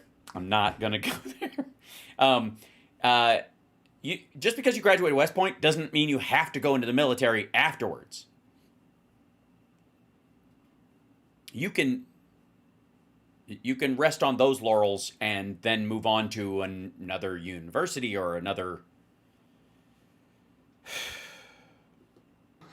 You just have to keep going. You take a little day off, and you go on to the rest, because you have to have It's so great, so moving. I feel moved. victory after victory after victory, and that's what you're going to have as you receive your commissions as second lieutenants. Each of you continues down the same hallowed path walked by titans and legends of U.S. military lore. Lore? It's like Ulysses S. Grant, Who I think is buried in Grant's tomb, if I'm not mistaken. John Blackjack Pershing, Dwight David Eisenhower, the one and only Douglas MacArthur, MacArthur. old blood and guts George Patton, and Stormin And Donald Bone Spurs, AIDS was my personal Vietnam Trump. Norman Schwarzkopf. All great. So many more.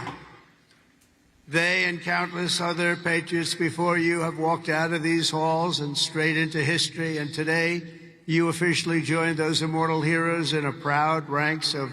I think this is probably a circuitous route to get you to history. I mean, you certainly... The long gray line, you know that term, so beautiful. The long gray line. Yes, tell us what it means. Tell us the deep meaning of it. I know you were touched by it when you heard about it the first time and you really dove in. What does the long gray line mean? It's such a beautiful, beautiful thing. Oh, what was it? Yeah. Among the 1,000 cadets graduating today, 26 of you wear the prestigious star wreath, signifying the highest level of academic achievement. Please stand up. 26. Let's see if somebody stands who shouldn't be standing. What the oh, you mean like you? Yeah, sit your bone spurs down. Also, what the fuck does that mean? Like, talk about projection.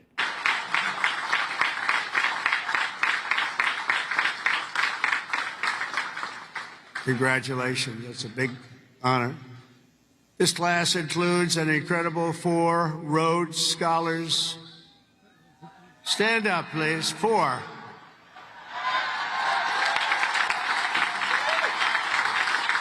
Wow. That's tied for the most of any West Point class since 1959. That's great. 4. Congratulations. Boy, oh boy, oh boy. I want to bring them right to the Oval Office. I don't want to have them go too far away from me. 8. Go too far away from me?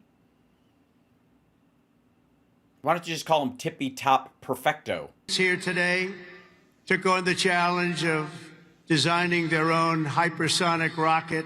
Oh, we can use you. We're building them right now. You know, He has no idea. we had ours stolen. We are the designer of it. We had it stolen during the Obama administration. They stole it. You know who stole it? The Russians stole it. Something bad happened. But we're the designer of it, and we're now building them, and lots of them. And You know, yeah. It's at least he's not being divisive for no reason whatsoever. this year, they launched it into space, setting a world record for amateur rocketry. Can't get you in there fast enough. This class excelled not only No pun intended. mentally, but also physically. Last January, when more than 1,000 cadets volunteered for an 18.5-mile march on a freezing winter night, Cadet My bone spurs hurt just thinking about it. Verdugo completed the task in 2 hours and 30 minutes flat, smashing the international record for the competition by 13 minutes. Where is he? Where is he? Come up here. Come up here, Chris. Get up here, Chris. Wow. Come here. That's Show him how you walk a ramp, Chris. by 13 minutes. Come here, Chris. I want to see this guy.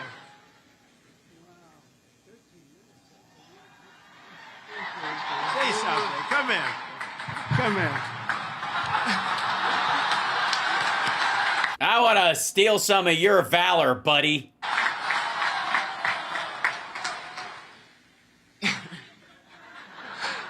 It's been a long 5 years, but I couldn't have done it with any of these guys.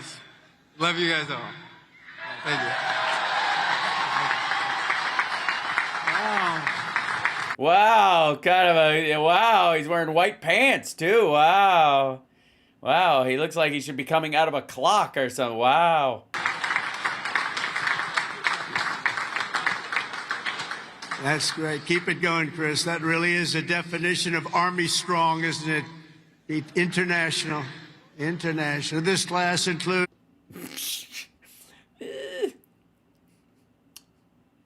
Not necessarily. You go in different places. 513 graduates who completed air assault school. Graduates? 513 graduates who completed. Graduates. Yeah, that's what I thought. That's what I thought. They had to have spelled it with a bunch of R's in the teleprompter. Graduates. Air assault school. 70 who completed airborne school, 8 who made it through the ultra-elite Army Diver School, among the most difficult and grueling programs anywhere on Earth. That includes the first 2 women in West Point history to complete diver school, cadets Megan Cooper and Clara Sabu. Where are you? Stand up. Yes, women who you've just put a glass ceiling on their future, even though they completed it just like everyone. They earned it in a meritocracy, I think is the phrase. I can't wait to deny you a promotion. Me and Tommy Tuberville, we got your number. You just made the list, ladies. Where the girls, huh? Huh? Where the girls, huh? Where the girl, huh? Wow, great job. That is not easy. Oh yeah? No? It was rough when you tried it? Was it? Honest to God. Chat room. We know he can't drive a fucking car. I'm going to go with can't swim. I'm just going to say it. Trump can't, hashtag Trump can't swim. Guarantee it. We know Biden can swim. We've seen him do it over the years. Goes to the beach. He's gone swimming a bunch of times. He can ride a fucking bicycle. Hashtag Trump can't swim. We know he can't ride a bike. Can't drive a fucking car. There's no fucking way he can swim. I'm just calling it. Hashtag Trump can't swim. So there is no easy or hard in that kind of a grueling test that Trump can even have anything to measure it against. It's totally binary. There is no like, wow, I couldn't even do some of that. You can't do any of it, you dumb motherfucker. You would sink like a stone. There, I guarantee it. He has a pool. Well, Biden has a pool. Hashtag Trump can't swim. We're just going to throw that out there. I'm just going to throw that out. 224 pounds ass would sink. I mean, you'd think with that amount of bloat, he could float. His bones are like flutes. You know it. You know he's not like physically dense at all. That's why he has to posture all the fucking time. I don't float very well. I would just like to say for the record. Full disclosure, and if we're getting personal, I don't float very well. I mean, my whole life, I've tried to like back float in water in a bunch of different places, and I just don't have the fat to keep me afloat or the oxygenation in my muscles or whatever the fuck it is. But I gotta swim. I've always had to swim. I learned to swim while I was drowning. This is a true story. Me and Mike Brewer were playing in the creek behind my house with my buddy Kurt Troutwine and a couple other kids, and we walked out past a shelf that we didn't know was there, and we both dropped into the water, and we started drowning, and we were just clawing for the top of the water. We were little kids, and I looked over in the water, and I saw my friend Mike Brewer, rest his soul, he passed away a couple of years ago, drowning. And I was drowning too, but I was like, I literally had this thought.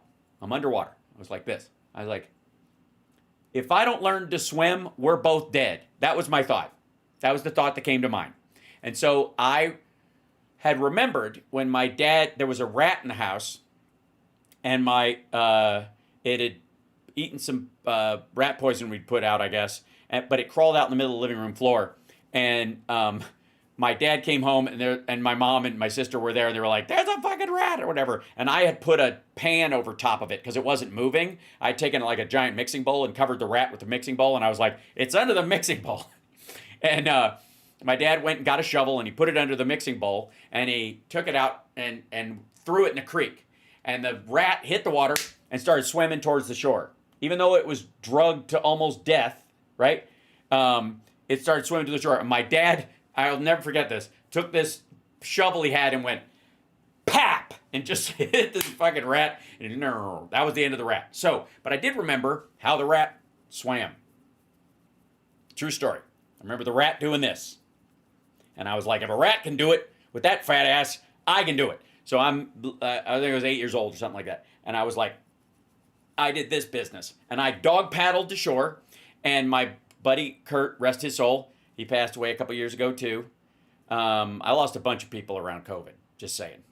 I was shedding fucking friends. You guys know this, like crazy. But he was laughing because that's how he handles stress. He was laughing that Mike and I were drowning. And I could see Mike's hands sticking up out of the water like this. And so I grabbed a branch while I was yelling at Kurt, like, do something, go get my mom. And I put the stick between Mike's hands and hit him back and forth so he would feel him. And he grabbed him like this, and then I just walked backwards, pulling him up. Luckily, we weighed about the same. I think he was a little bigger than me, but he was in the water, so that made him lighter. And I pulled him in, he was fine.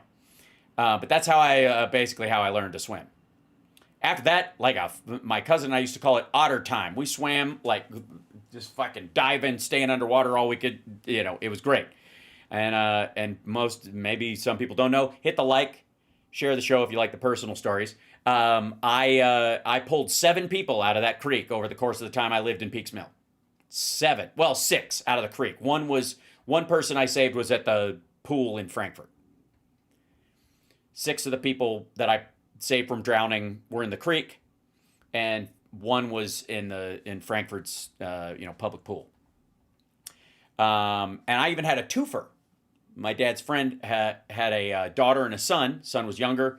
Daughter was slightly older. They were both about my age, and they fell. They were going down the rapids, kind of like scooting on their butts with the water, and didn't realize there's this like tumble dryer pit in the middle of it near the other side of the creek that if you fall into it, it just rolls you over and bounces you around.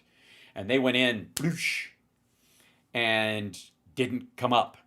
And I, like an idiot, ran as fast as I could and dove in, bumped into them like this, but I saw them in the water or whatever, and they were both like holding each other and just kind of bumping around under the water, but neither one was trying to swim. They were just sinking. And so I grabbed her arm, and then I just started clawing at the side of the edge of this gravel and shit that was on the top of there. And I was praying to Jesus, because I was 11, and I was like, Lord, I need help here. Lord Jesus, save me, but help me and deliver me from this physical test, Lord. I was praying in my head, for real. This is a true story. And I reached up and I was like grabbing at this fucking gravel, and there was fucking nothing. And I was looking down at them, and it was fucking water swirling around. And there was a root from one of the trees that was on the bank that was right there. And I was like, thank you, Jesus. And I just did this. I curled myself together like that, figuring like I wasn't that strong, but I could bring this, I could bring them together, and then they could grab up, and they would be able to, like, we'd start pushing each other up or whatever. And that was the thought I had at the time, and it worked. And so they lived. So there you go. Just a true story. That's a Peaks Mill, Kentucky, Elkhorn Creek. 6. Yeah, no atheists in foxholes or in rapids. So yeah, they were. That was my twofer.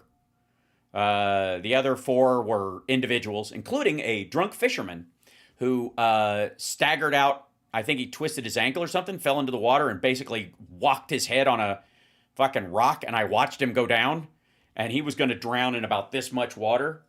Ran over and yanked him over, and he's like not making. It didn't seem like he was breathing. And then he finally coughed or whatever, but I just kind of dragged him back up, and my mom took care of him.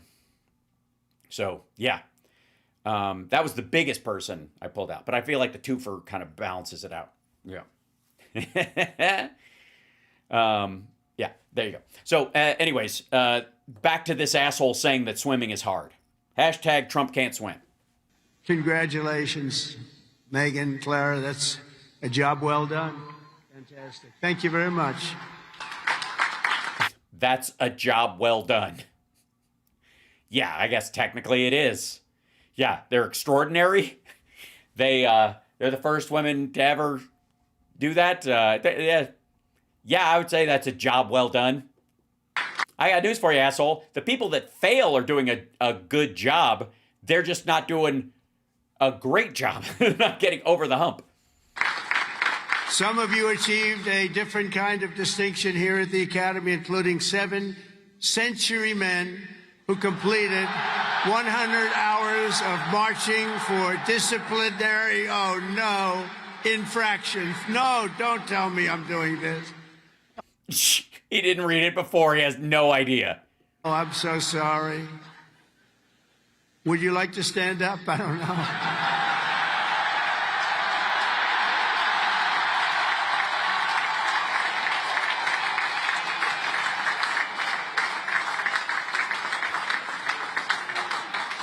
They had to march 100 hours for pulling shit and getting busted. Army training, sir! That's that crowd. I think I saw Chris standing up. Chris, what's going on here? Well, you had one good, one not so good, right, Chris? Can't believe Chris is standing up. But we want everyone to leave here today, Chris, so you're going to be okay because I'm going to do something with a clean slate. So in keeping with tradition, I hereby pardon all cadets on restriction for minor conduct offenses effective immediately. So you're all okay. You're all okay. Yeah, they do this every time. He thinks he's special.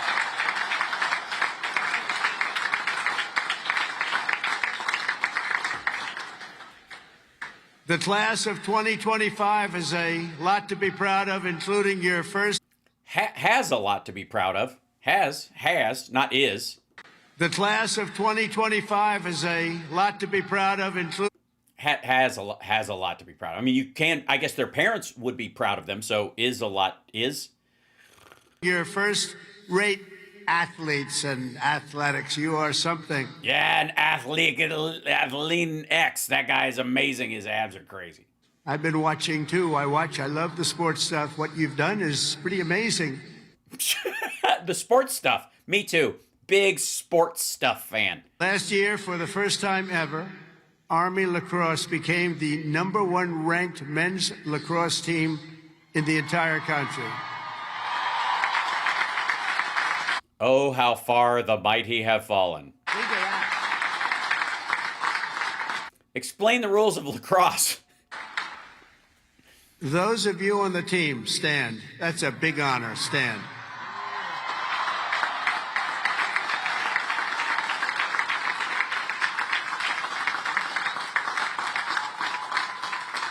Great. That's a tough sport, too. Okay, simmer down.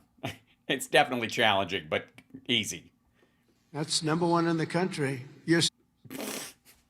They're #1 in the country. Not lacrosse is not #1 in the country. I'm just saying. It's pretty good, but I mean, New Trier, my high school had a lacrosse team. When I moved from Kentucky to Chicago, I was like, what the fuck are they doing in the field? Is this some sort of like psychotic fat butterfly catching competition? Sophomore year, Army football beat Navy 2017. And the next year, you did it again, beating Navy 17-11. Oh, wait, hold on. We do need a break from the nut. We do. Hold on. Because this little buddy wants to come say hi. Thank you. Hi, buddy. How's it, my boy? How's it, my boy, Bucky? What's going on, man? What are you doing? Were you taking a nap? I just ate. Huh? We just had lunch. You did? You just ate? Hi.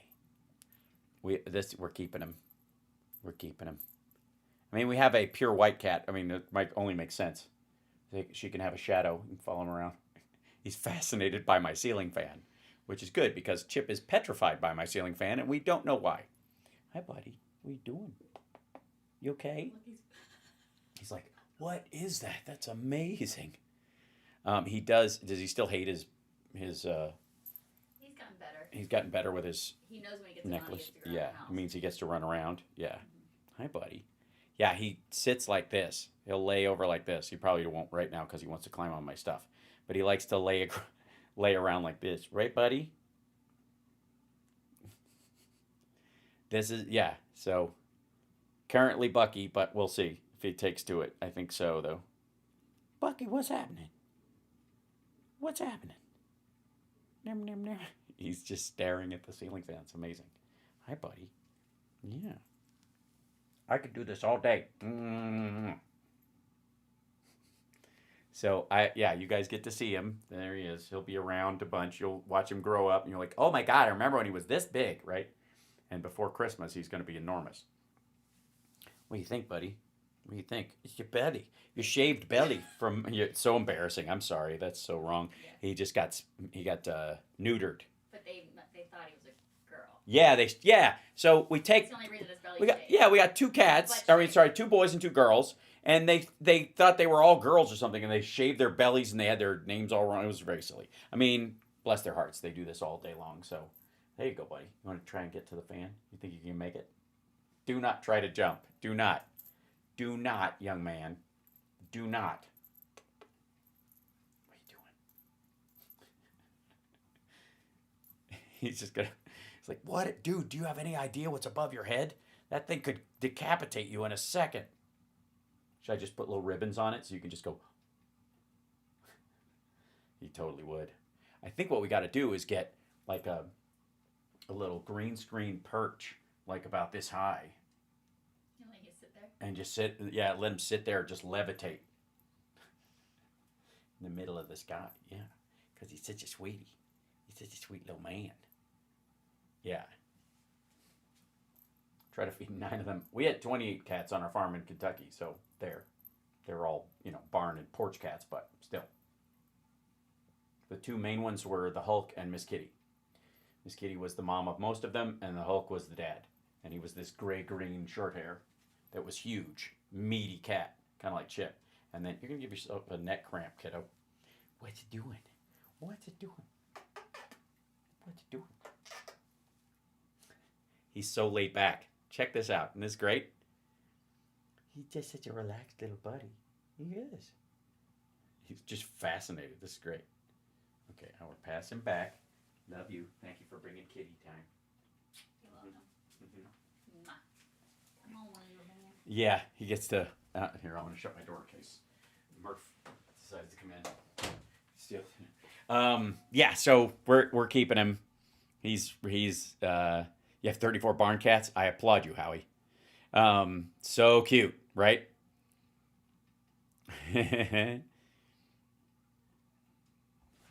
So there we go. Yeah, he's not where Chip is upstairs. Chip and him have been wrestling. We just have to be careful that Chip thinks he's a kitten and he doesn't realize how strong he is. So we got to kind of, most of the time, if Bucky squeals, we know it's you have to stop it. But the 2 of them, most of the time, they fight to a draw on their own, and he'll do like this, like Bucky will put his back up like this and do this kind of like trotting, Hunchback of Notre Dame thing, like stay away from me.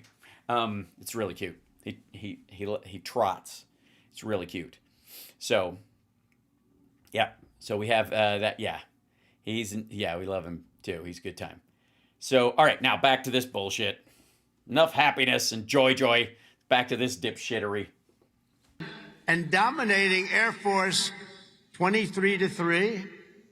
But this year, the Black Knights fought your way into the top 20 nationally and racked up your longest winning streak since 1949 with the help of graduating quarterback Cadet Bryson Daly, or as you call him, Captain America.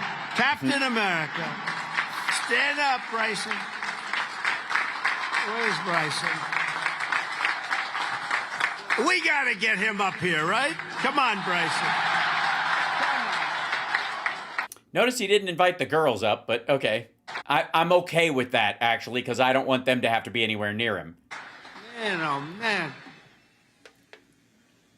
I heard I came to a game and I said, yeah, he can get into the NFL, can he? But he chose this life. And you know what? I think he made a good choice.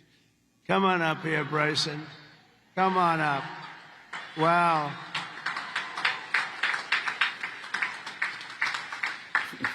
His commander's yelling, hurry. Like,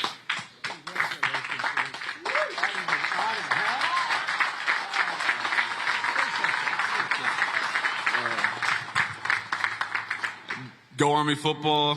Shout out the Hogs, H4. Can't wait to graduate. Love you guys.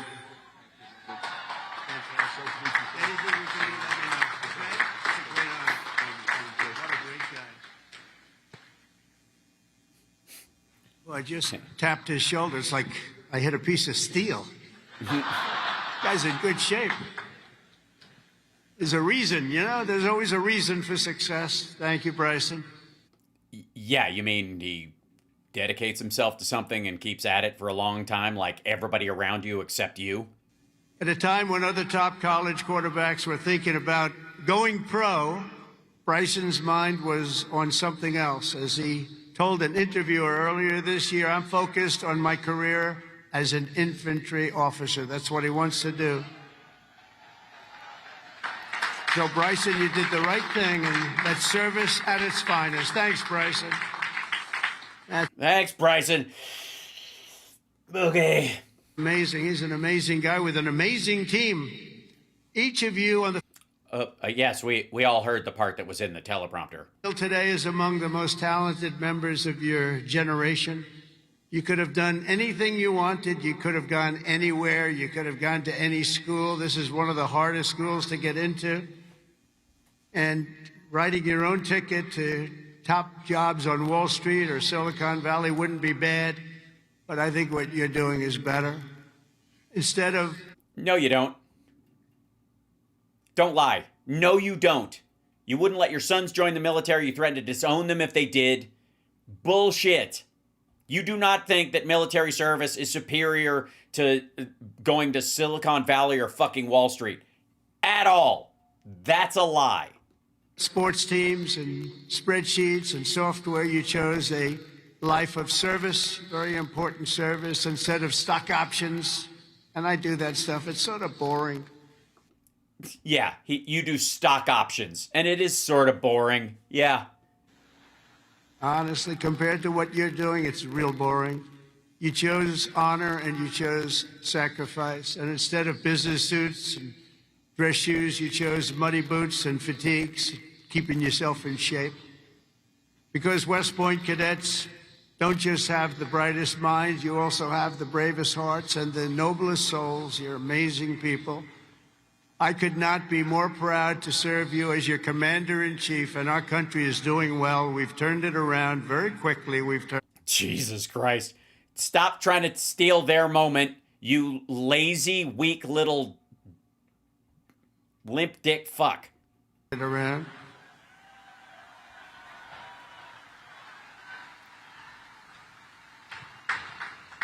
I just got back from the Middle East, and I... Oh, dear. As you know, Saudi Arabia, Qatar, UAE, and I will tell you, they said, all three leaders, great leaders of those three nations, they all said the same thing. Leave Hamas alone. They're our buddies. Oh, sorry, go ahead. The United States of America is hotter now than we've ever seen it, and a year ago, it was as cold as it gets, and it's true. They did not say that. He said that about himself. It's true. We have the hottest country in the world, and the whole world is talking about. Yeah, we're the it girl of world politics now. We're so fucking insta. Like, the U.S. is fucking fire, bro. That's an honor for all of us. I cannot wait to see the glory that is still ahead, however, for the West Point class of 2025, and we're going to help you a lot because we're going to give you a nation as good or better than it ever was. That's what I promise you. As good or better. All right, sure. Status quo or an improvement, which means obviously that he's expecting it to go very badly.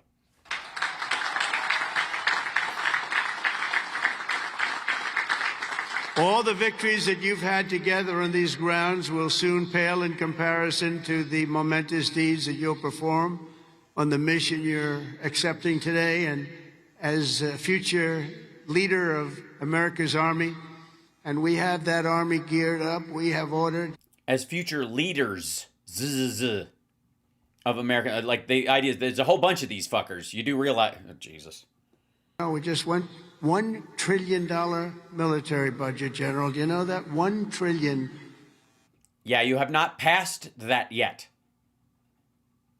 And again, in general, that was a negative for a long time. I'm sorry, something about neocons and budgets. People say, could you cut it back? I said, I'm not cutting 10 cents. There's another thing we can cut. We can cut plenty of others. Right, Dan?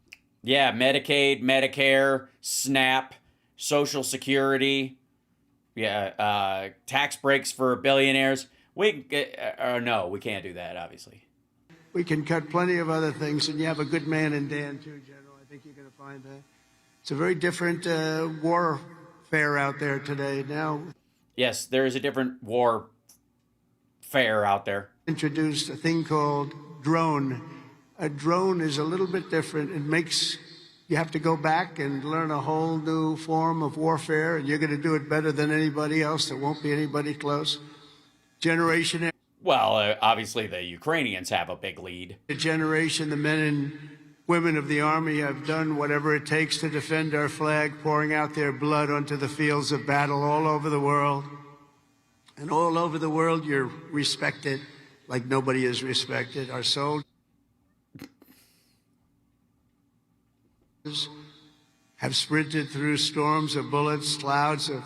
Oh, he loves these, like, fucking ChatGPT, take a Wikipedia thing and a story from G.I. Joe and throw it together and make... So I can say really rousing things and get credit tangentially for what they did. Slogged through miles of dirt and oceans of sand.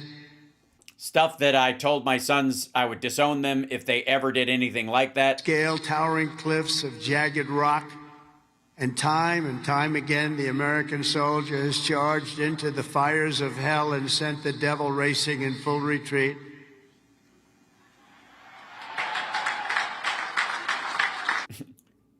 Is that from a book or like? Look at his like. They reacted to that one. Why they give a shit about that?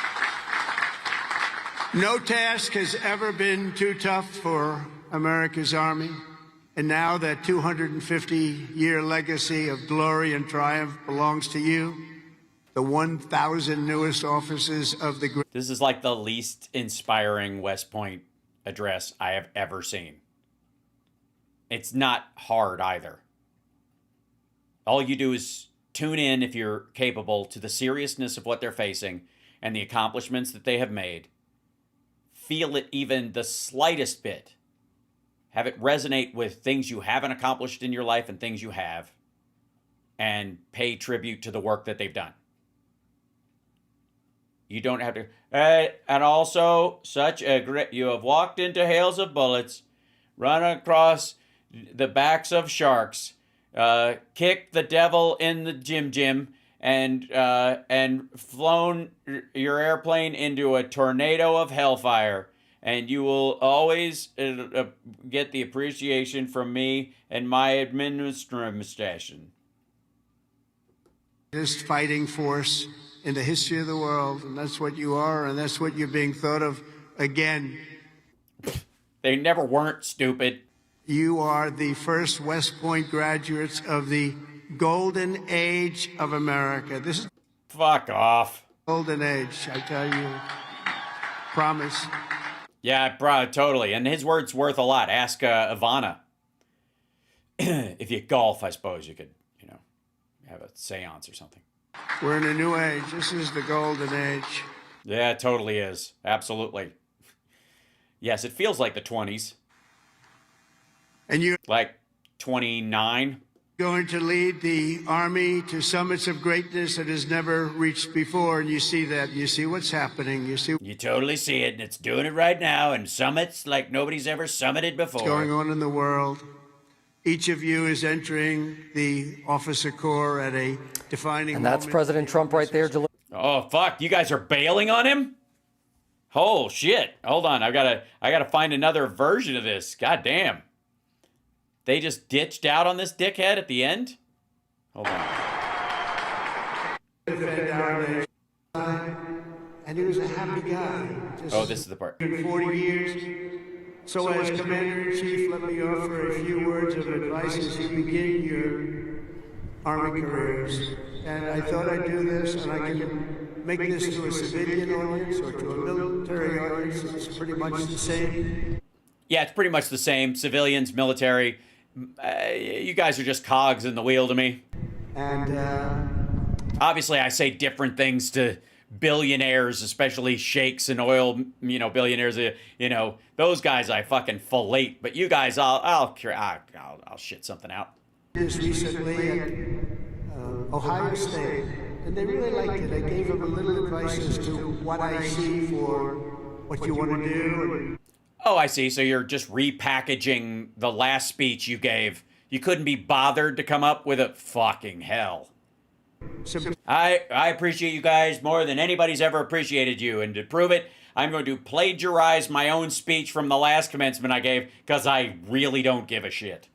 Fucking hell. And first of all, and you've already done it, different from civilians, they're making their decision right now. You've already made your decision. I love your decision. You have to do what you love. You have to do what you love. If you It's true. It's true.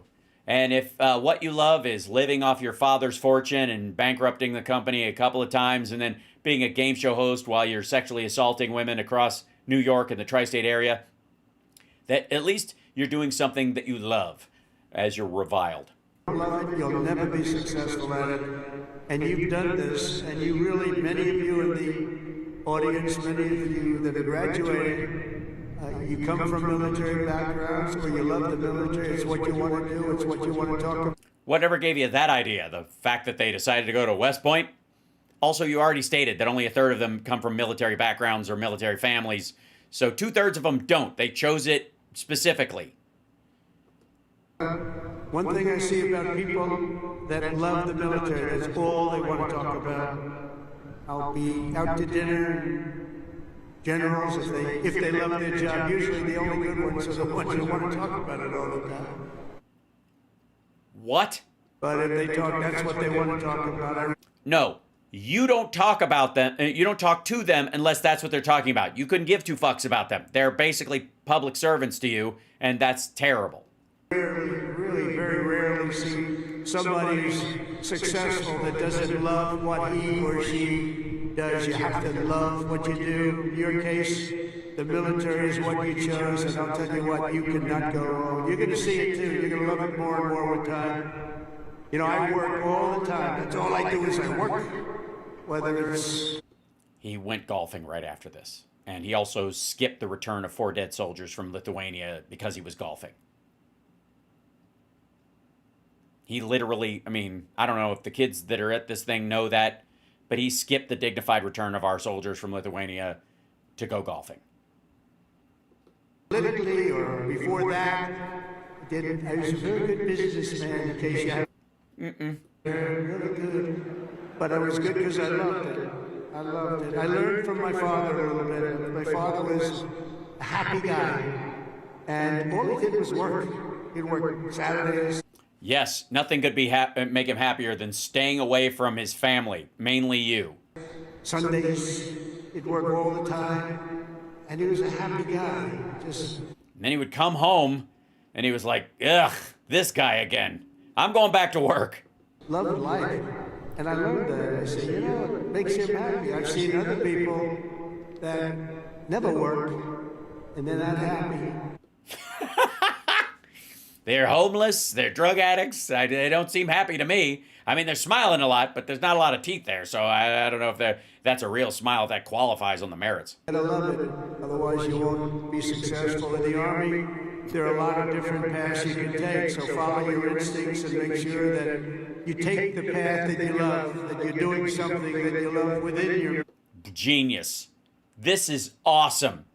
Thank God somebody wrote this down. I can't wait to see isolated quotes from this on Successories. So let me, sorry, did I get that? Everybody get that down? You gotta love what you do if you want to be successful. Fact. Hashtag what? The Army will be far stronger for it. Second is to think big. That's right. Think big. Don't achieve big, just think big. Always think big. If you're going to do something, you might as well think big, do it big, because it's just as tough, and sometimes it's a lot easier thinking big than doing a small task that's more difficult. This is so well done. Oh my God. I feel like it's like I've never seen a human being speak in haiku before. It's such poetry. Also, can I? I know that sounds familiar. Let's see. Yeah. I have this book in the toilet. It's great. I wonder if is the whole speech in here?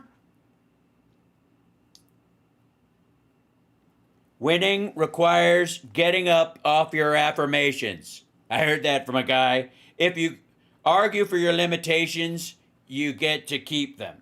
Also, you have to be before you can do, and you have to do before you can have. And doobie doobie doo, Frank Sinatra. It's fucking, he just, like, is this entire speech from a fucking calendar? One of your greatest graduates, General Eisenhower, used to say, whenever I run into a problem that I can't solve, I always like to make it bigger to solve it and solve more of it. If you're going to solve a problem, it might as well be a big problem as opposed to a small problem. Hold on. There's got to be a quote he's referencing, right? Eisenhower quote, big problems. Yeah. If a problem cannot be solved, enlarge it. That's what the phrase is. It's where this comes from. If a problem cannot be solved, enlarge it. Right. The quote motivates people to think outside package when faced with the problem. It seems that it can be resolved. Okay, blah, blah, blah. Let's see. Is there a full quote of it? Let's see. Let's see the full. Is there a full quote? Yeah, it just says enlarge it. Okay. I like it though. Sure. Whatever. People can take advantage of themselves. Sorry. Sorry. Run that by me again, dipshit. What was the? What? How did he phrase it? What was the story? Problem that I can't solve. I always like to make it bigger to solve it and solve more of it. Yeah, that's almost a direct quote. If you're going to solve a problem, it might as well be a big problem as opposed. Oh, you know what? Can I, real quick? There's a great quote. Let's see if I can find it.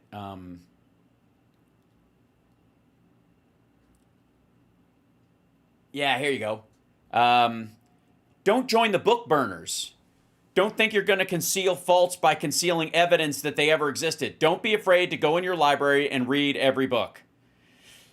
I don't know why I didn't choose that one. Never waste a minute thinking about people you don't like. Well, I've really violated that one. I apologize. In preparing for battle, I've always found that plans are useless, but planning is indispensable. Leadership is the art of getting someone else to do something you want done because he wants to do it. That works. A people that values its privileges above its principles will soon lose both. I don't know why Trump didn't use that one. If you want total security, go to prison. There you're fed, clothed, and given medical care and so on. The only thing lacking is freedom. The search for a scapegoat is the easiest of all hunting expeditions. You do not lead by hitting people over the head. That's assault, not leadership. I don't know why Trump didn't pick some of these other great Eisenhower quotes. Do you? Yeah, it's weird. A small problem that lots of people can take advantage of themselves. So you can achieve something really amazing. Hold on. What the fuck was that part? More of it. If you're going to solve a problem, it might as well be a big problem as opposed to a small problem that lots of people can take advantage of themselves.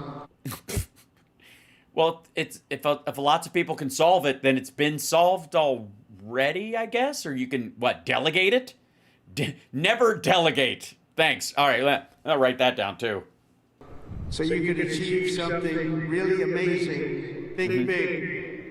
Third, though, you got to... Yeah, third. Here it comes. This is the caveat emptor. This brain power you have to have. Potential you have to have. But to be really successful, you're always going to have to work hard. An example is a great athlete, Gary Player, great golfer. Yeah. You just had people who marched 100, miles or whatever because that's how they got disciplined in this place. And some dude finished a Trek marathon with a 100-pound rucksack on his back in 2 hours and 13 minutes or some shit, or 2 hours and a half, and beat the record by 13 minutes. Tell him about golf. He wasn't as big as the other men that were playing against him. Great big. Yeah, but it's golf, so who gives a fuck? Nobody gets tackled. Strong guys. Gary was a smaller guy. But the ball was small and the clubs are small. It's fucking golf. I would say this way, a friend of mine, he gets a little angry at people because he hits the ball just as far. He said, I hit the ball further than them. Why am I small? But he worked. I hit the ball further than them. Why am I so small? Yeah. Is this story really about your dick? Is that what's happening? Very, very hard. He was always doing exercise. He was well ahead of his time. He never always doing exercise. Yeah, who exercises in sports? What the fuck? He won 168 golf tournaments. He won 18 majors, 9 regular and 9 on the senior tour. 18. 168. That's the most tournaments internationally. The most. It's amazing. And it's golf, you say. What? Golf. I've never heard of it, but golf. And this is allegedly a sport? This is grown men play this. And they have to be big and strong. It's not like a sport for old men to ride a cart around and putt a bunch. I just seem to remember, Caddyshack, for example. Nobody was really standing out in terms of muscle mass, except the caddies, actually, I guess. Yeah, maybe that's the point. Anybody's ever won. But he made a statement years ago, and I heard it. Well, good. You were there and you heard it, and you had a pen and you wrote it down. You heard him say it on television, but you didn't hear it live. He's the first one. I think I've heard it a couple of times since, but he was the first. He said, it's funny. The harder I work, the luckier I get. And think of that. The harder. He's not the first person to say that. The luckier I get. And he worked. My grandmother used to say, luck is when opportunity meets preparation. You're working hard, and the harder you work, the luckier you're going to get. Fourth is, don't lose your momentum. Like in this speech about 10 minutes ago? Momentum is an amazing thing. Keep it going. It is. I tell a story sometimes about a man Oh, dear. who was a great, great real estate man. It was a man who was admired for real estate all over the world, actually. But Sure, no doubt. Yeah. Did he golf too? Probably. He built 11 towns. He started as a man who built one house. Then he built 2. Then he built 5. Then he built 20. Fabulous. Great. I've never heard of this happening before. You don't say. It's not. I mean, that's how all developers work. But okay. Anyways, you were saying. Built 1,000. Then he built 2,000 and 3,000 a year. So he's old, right? And he got very big, very big. He was great at what he did. You see him all over the country, still 11 towns. This was a long time ago. You do. You see him everywhere. But he was first of the really, really big home builders. Wow. Great story. What was his name again? Frank Substanson? He became very rich. He became a very rich man. And then he decided to sell. He was offered a lot of money by a big conglomerate, Gulf and Western, big conglomerate. They didn't do. You remember the company's name? Who's this fucker? They didn't know anything about it, but they saw the money he was making. They wanted to take it to a public company. And they gave him a lot of money, tremendous amount of money, more money than he ever thought he'd get. Right. More money than he ever thought he'd get. Sounds like retirement. He sold his company, and he had nothing to do. He ended up getting a divorce, found a new wife. Could you say a trophy wife? I guess we could say a trophy wife. It didn't work out too well. But it doesn't work out too well. I must tell you, a lot of trophy. Jesus, as my wife Melania will tell you if she was here. Doesn't work out. But it made him happy for a little while at least. But he found a new wife. He sold his little boat. He got a big yacht. He had one of the biggest yachts anywhere in the world. He moved for a time to Monte Carlo. This is, by the way, about momentum, I would like to remind you. Which is, apparently, this guy sold his company, broke his momentum, made a bunch of money, and then decided to go back to work. So I guess momentum doesn't mean shit. He lived a good life. And time went by and he got bored. And 15 years later, the company that he sold to called him. And they said, the housing business is not for us. You have to understand, when Bill Levitt was hot, when he had momentum, he'd go to the job sites every night. He'd pick up every loose nail. He'd pick up every scrap of wood. Well, I mean, there are only 3 or 4 houses at that point, I guess. I mean, were the workers coming back the next morning, or? There was a bolt or a screw laying on the ground. He'd pick it up and he'd use it the next day and put it together the house. Okay, so maybe, I don't know, buy a magnet next time so you wouldn't have to pick them up. You just walk around with a fucking magnet and that be, fuck me. Anyways, you were saying. But now he was spoiled, and he was rich. He was really rich. And they called and they said, this isn't for us, this business. We do other things. Would you like to buy it back? We'll sell it back to you cheap. And they did. He bought it. He bought it. He thought he made a great deal, and he was all excited. But it was 15 years later. He lost a lot of momentum. Remember the word momentum. And he lost everything. It just didn't work. He lost everything. And I was sitting at a party on Fifth Avenue one night long. As you do. Yeah. With Jeffrey Epstein, right? That was that party. Time ago. And you had the biggest people in New York, the biggest people in the country, all in that party. They were all Yeah. Not piss-ons like you guys. telling each other how great they were. They were all telling each other, I'm greater than you. Gets me really, gives you a headache sometimes. But they had all these people that What? their own story. He has a headache right now. That's what this, I don't know, or he's been having them lately and it's scaring him. About how fantastic, a cocktail party, and I looked over, and I was doing well. I was invited to the party, so I had to be doing well. I was very, very young, but I made a name in real estate, and I looked over, and at the party, sitting in the corner all by himself, nobody was talking to, was Mr. Levitt. He had just gone bankrupt, lost everything. He lost everything, his home, everything. But he still had the cocktail party. He still got I still got my invite. And I went over and talked to him because he was. And I was like, wait a second. If they're inviting this bum to this party, they'll let any. Oh shit! Real estate business, and I love real estate. I said, "Hello, Mr. Levitt. How are you?" He said, "Hello, Donald. It's nice to meet you." He knew me from being in the business. Yeah. The Upper West Side wives talk about what a pussy grabber you are. Everybody was warned about you. I said, so how's it going? He goes, not well. It's really not going well, as you probably read. It's been a very, very tough period for me, son. I said, so what happened? It's just anything you can do? He goes, no. Yeah, I had momentum, but then I tried to sell everything, and then I came back from selling it, and it's a stupid story. It's not a thing I can do. He said, I'll never forget. He said, I've lost my momentum. I just didn't have it. I used to have it, but I lost my momentum. So, yeah, I would say a 15-year gap will do something to your, quote, momentum.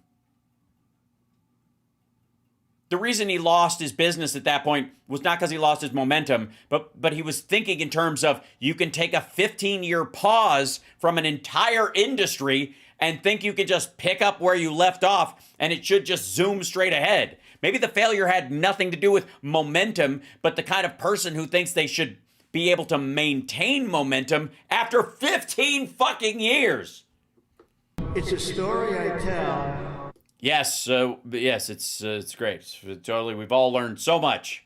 And you have to know when you have the momentum, but sometimes you have to also know when you've lost the momentum.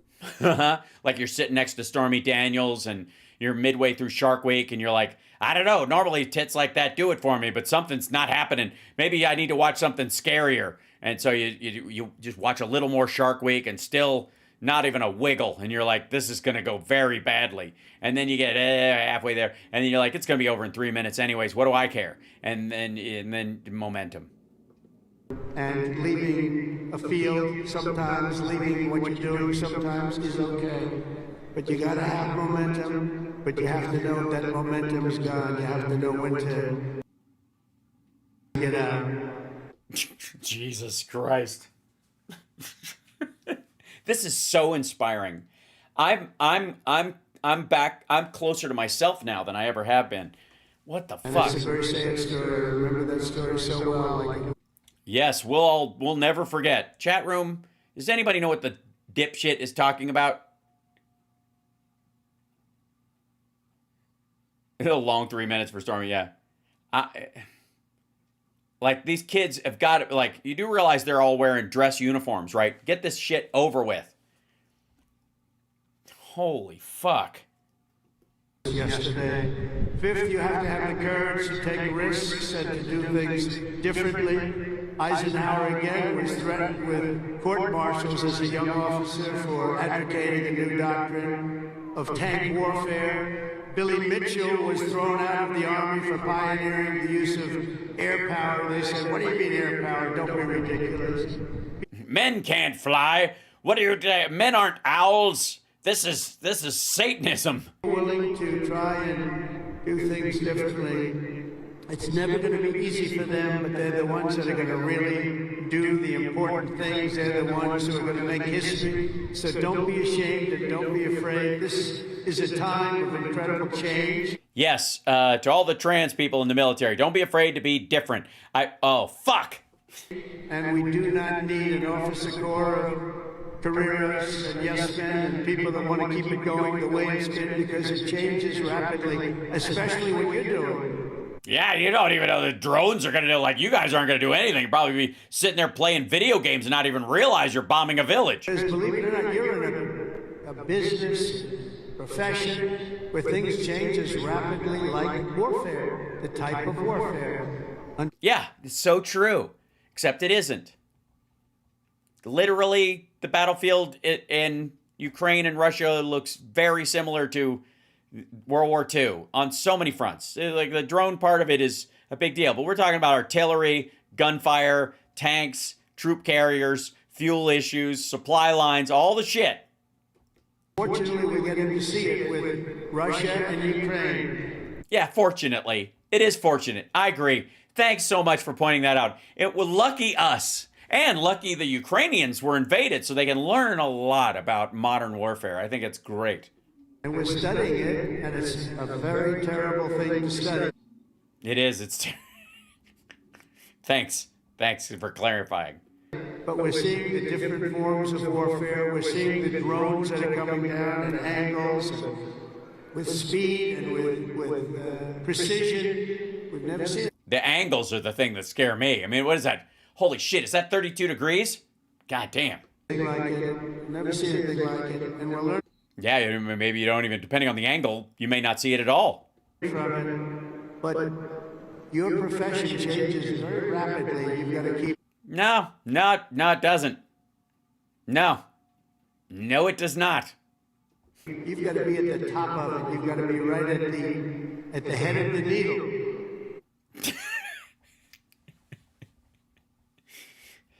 Sure. That's what I was thinking. Yeah. Tip of the spear's hack. Don't say tip of the spear. Head of the needle works. Which I think is the wrong end of the needle. But, okay. We need patriots with guts and vision and backbone who take personal risks to ensure that America wins every single time. We want to win our battles. You know, I defeated ISIS in 3 weeks. They told me it would take 5 years. And the general that did it, you know that story, was named Raisin Cain. His name is Dan Kane, but his nickname was Raisin Kane. I said, your name is Raisin Kane. I love that. Is that a nickname? That's what they call me, sir. Is that a nickname? No, my parents really named me Raisin.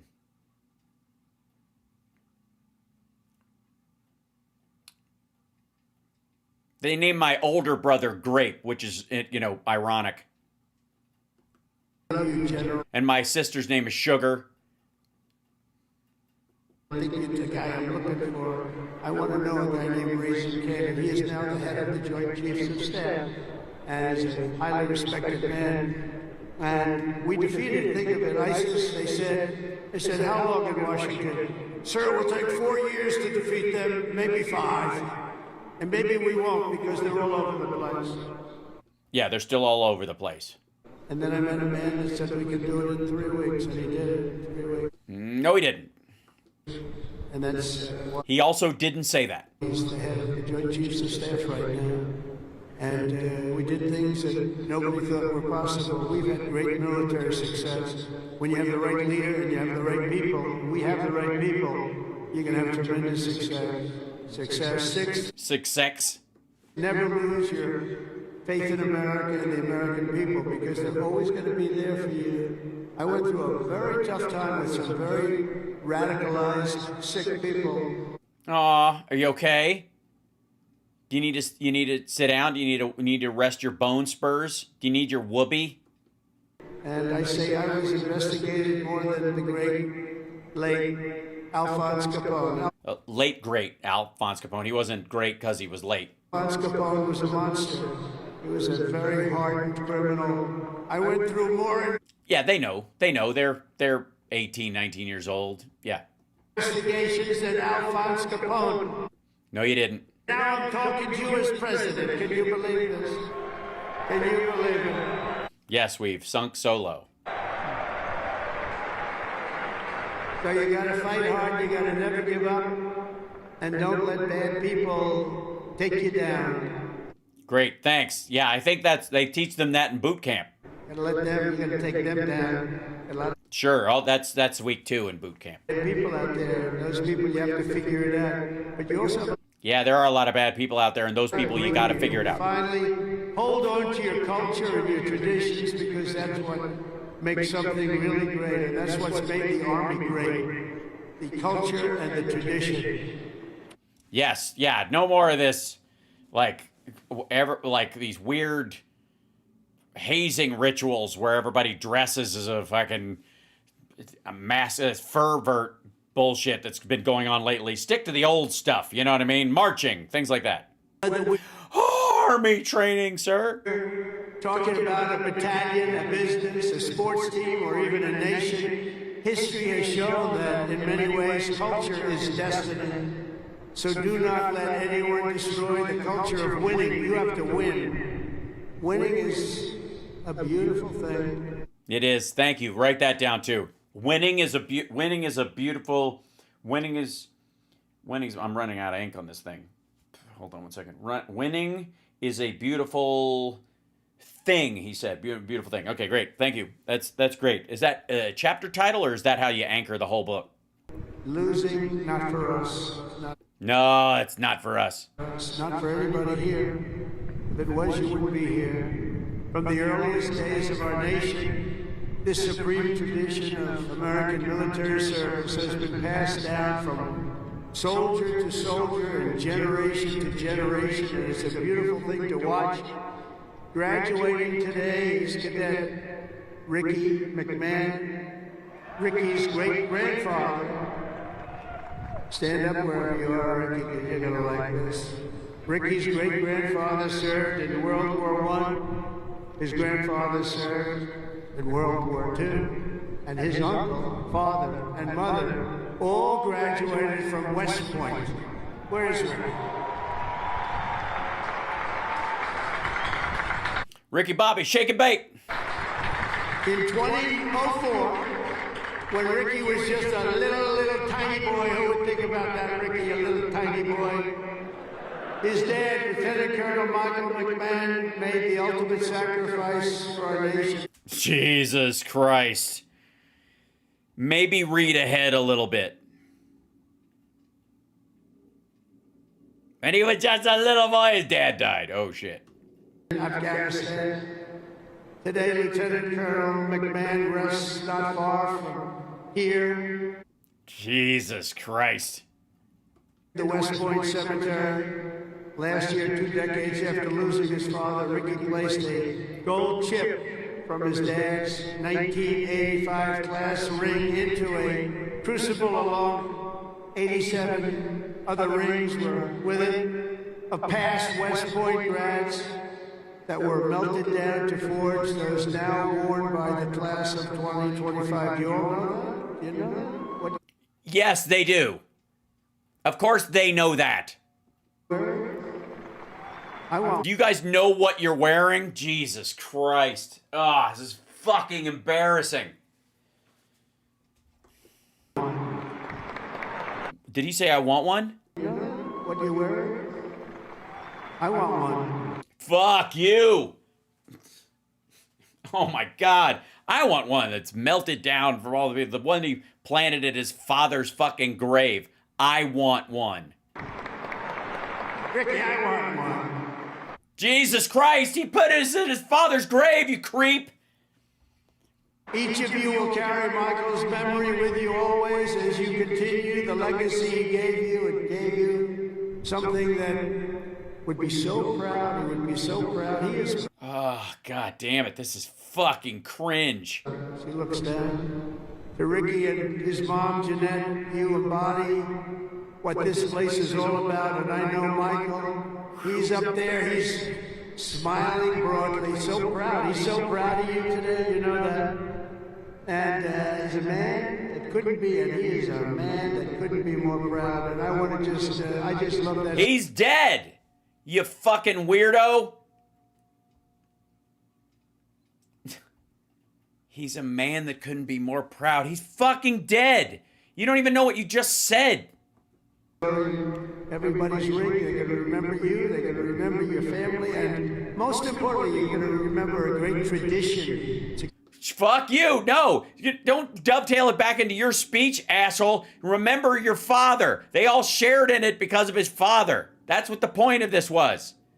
Oh, God, this is awful. Tradition of West. No, that's not, they don't do that every time. This was special, shithead. And of winners. Thank you very much. It's great to meet you. Thank you. You can sit down. You want to come up? If you want to come up, come on. Come on. Come on. You want to come up? Your dad died and I totally blitzed that fucking story because I'm an asshole and I made it about me. And hey, can I steal your fucking chip that...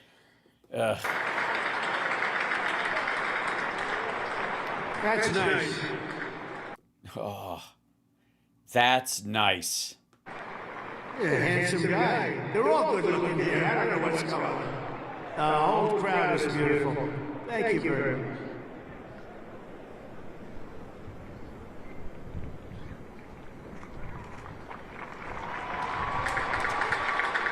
I'd like to thank my mother.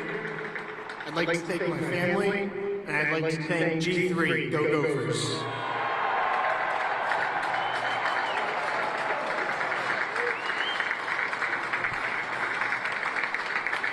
These are good-looking people, I'll tell you, General. What's going on over there? Look like all a bunch of male models. I can't stand it.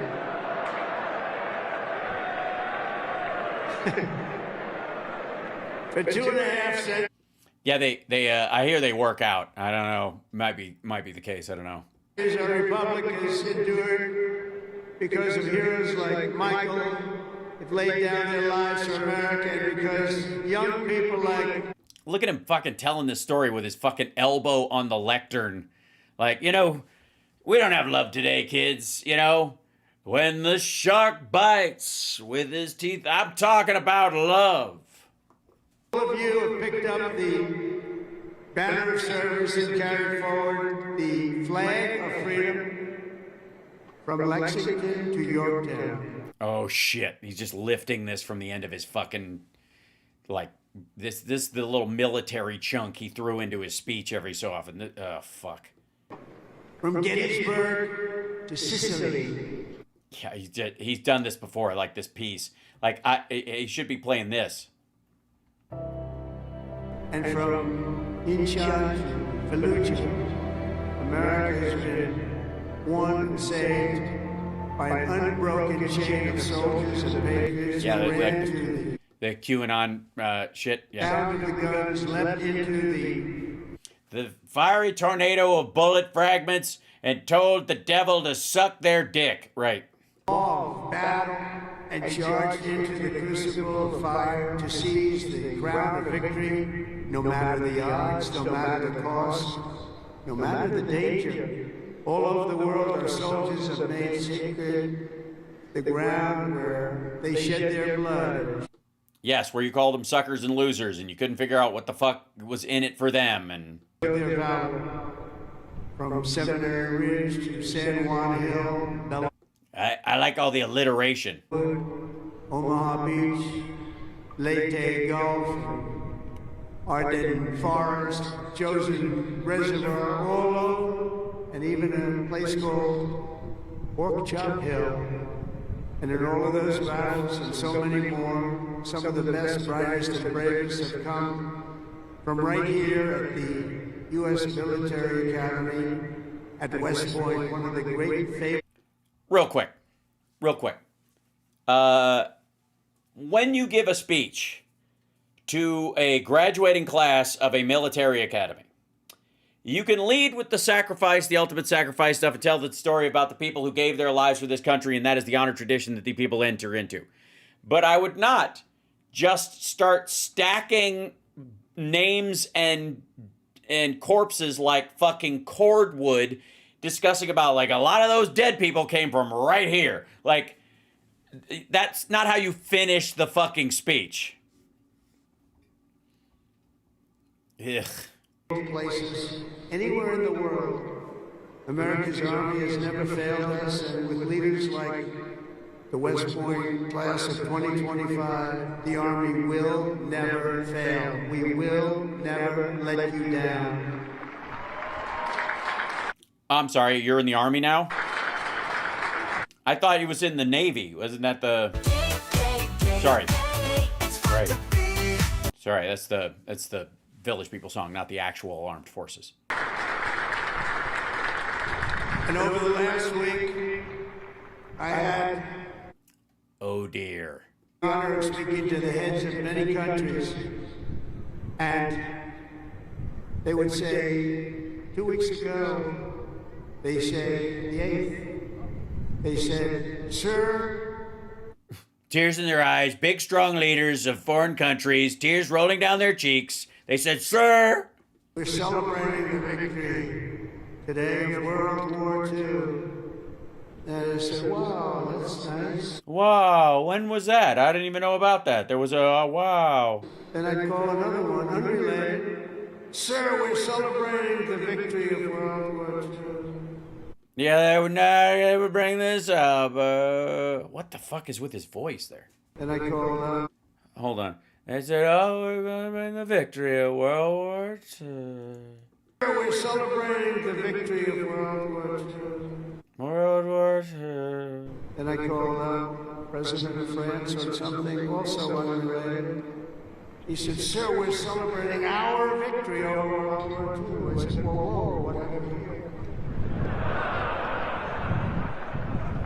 Hey, fuckwad. They fought with us. Their country was attacked early in the expansion. I think Poland probably first, and then they were shortly thereafter. Also, if it wasn't for the fucking French, we wouldn't have a goddamn country because they joined us in the fight against the British, so fuck you. That's why there's a fucking Fayette County in all those red states you go to. That's why there's a Lafayette Road in every major city. And we returned the favor. Russia talked to Putin about ending that terrible war that's going on, and he said they're having a big victory march, and they did lose, in all fairness, 51 million people. They didn't lose them. They know where they are. But they were all celebrating. The only country that wasn't celebrating was the United States of America. And I said, isn't it amazing we were the ones that won the war, and we were helped. We were helped. In some cases, we had to help them, but we were helped. In the entire case, you weirdo. Some of the nations, and we were strongly helped by a couple of them. But every one of them was celebrated. They had Victory Day. They called it Victory Day in Europe, Victory Day all over. And we weren't even thought about. Nobody had a Victory Day, and so I named that special day and another special day from now on as a holiday, but a holiday where we work, because we don't have enough days. We're going to be having so many holidays, we're not going to be able to work anymore. You did a declaration. It doesn't make a fucking holiday. If it's a holiday where we work, it's not a holiday. It's a fucking declaration. It's like Ice Cream Day. It still could be meaningful, but you didn't do anything. But I named it for World War II, and a separate day in November, as you know, for World War I. I said, you know, all of these countries that participated in the war are celebrating, but the greatest country of them all, and the country that won the war, nobody even talked about.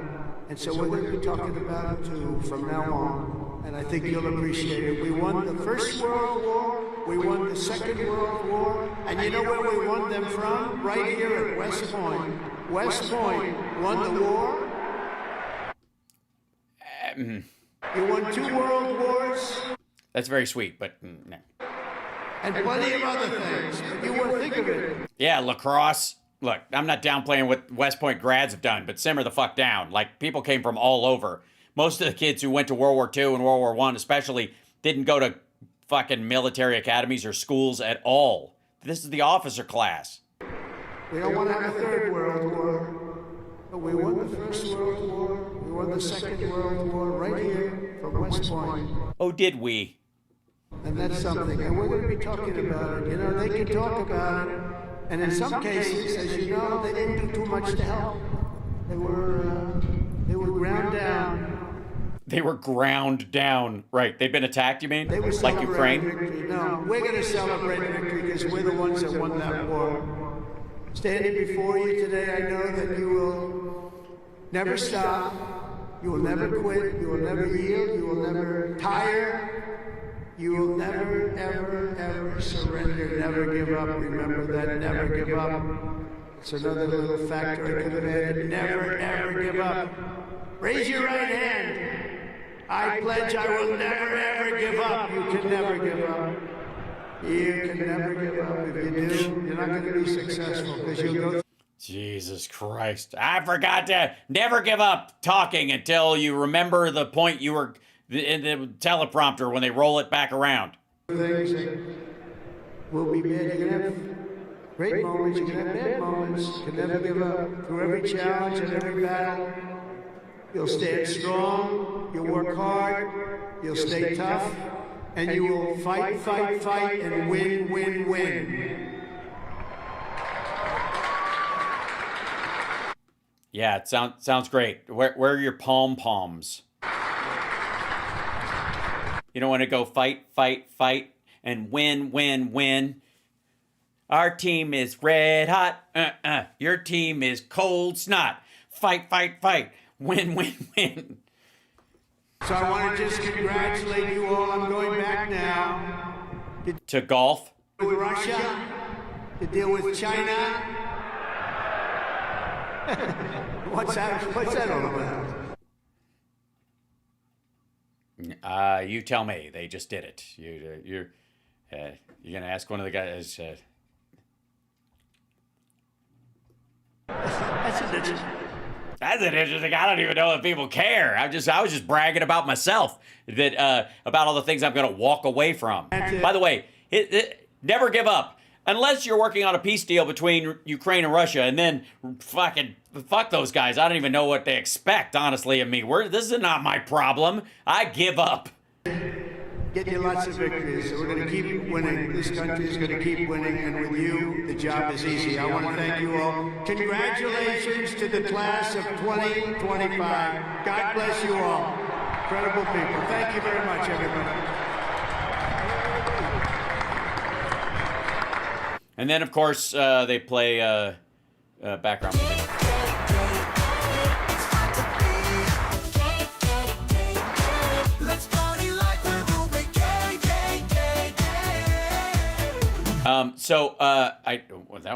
That was we got through a bunch of that, kids.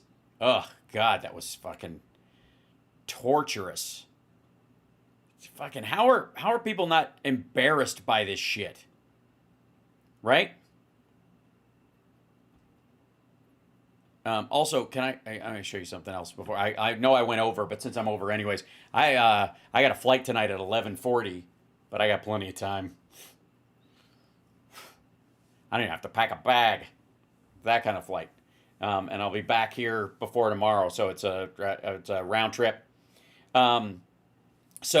Thanks everybody. Hit that like, share the show.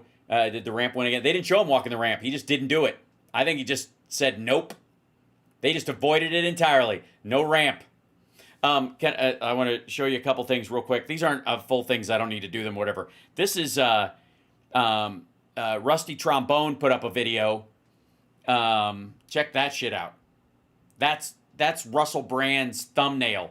This just took a very weird turn. Is the title of this video, and he's wearing sunglasses the whole fucking time. Hold on, let's see if this is vital. Yeah, this is one of those other ones where either his wife hit him in the fucking punched him in the eye, or he's high as fuck, or both.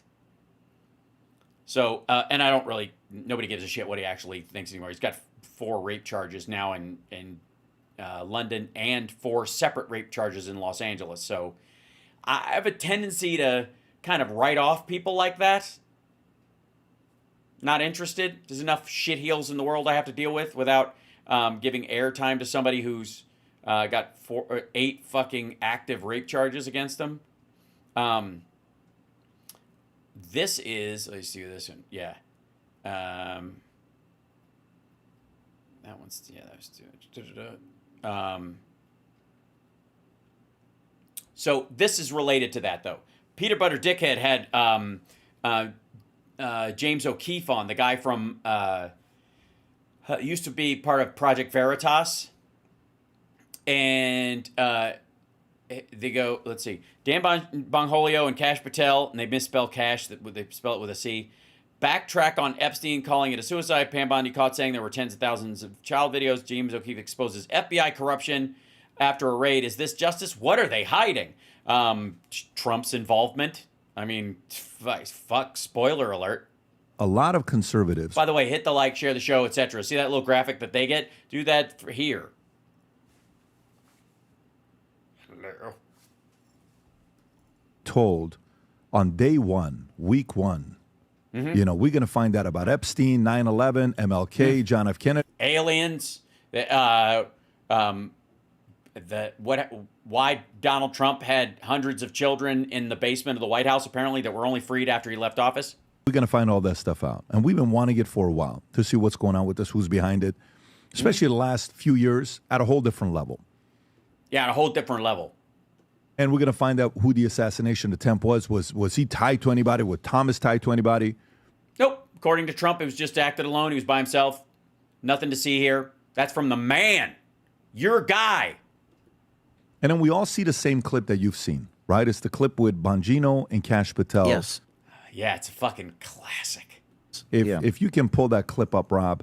Yeah, just to torment every maggot watching this show. And, you know, these are 2 men that almost anybody who knows, I think that's the one right there, almost anybody that knows them would call them patriots.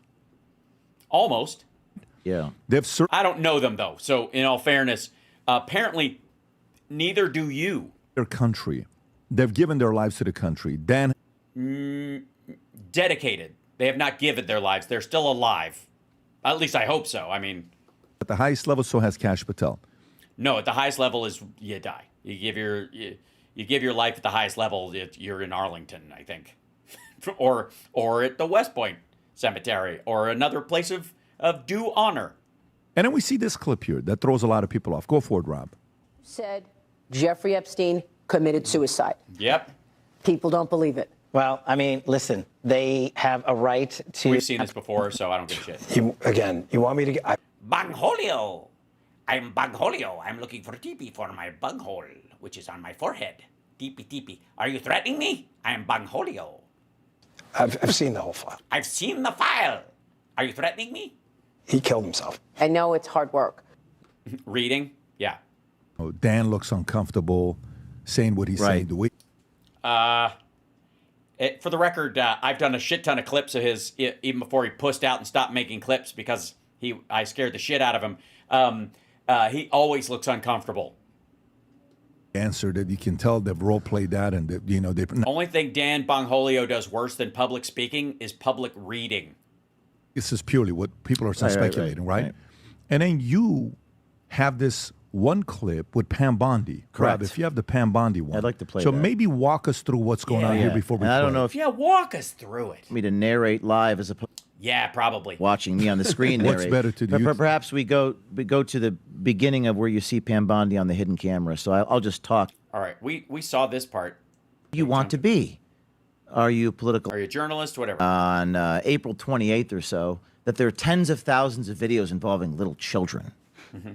Now, I didn't target her. I didn't seek to get this. People send me stuff sometimes. Of course not. She's on your side. Why would you target her? Of undercover people all over the country, and they happen to get a conversation in an airport. I get sent this. I'm like, holy shit.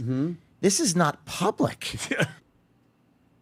Yeah, I can't. But I guess it is public because she's saying it in a restaurant. The Attorney General of the United States, and by the way, Cash, I believe the FBI reports to her. So Yes, this is true. is the top dog. Yep. Is saying to a nanny in a restaurant something that no one knows. And to me, I'm like, well, that's an interesting story, is it not? So I do what I have to do. I reach out to the Attorney General's office for comment. I say, Pam, Yeah, we saw done this that. part. He gets into this. We saw the short version of this earlier, but he gets into this whole thing about the FBI didn't raid Epstein. House. This is what she said. Or is he saying they raided me, but they didn't raid him? Is that of videos of Epstein with children or child porn. Now, this is the first time an official.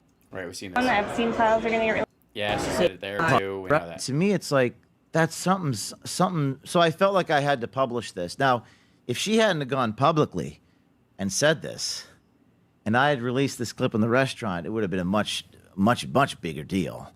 Right, you gave them a warning so they could cover for it, and it's no harm, no foul. But it does raise questions, doesn't it?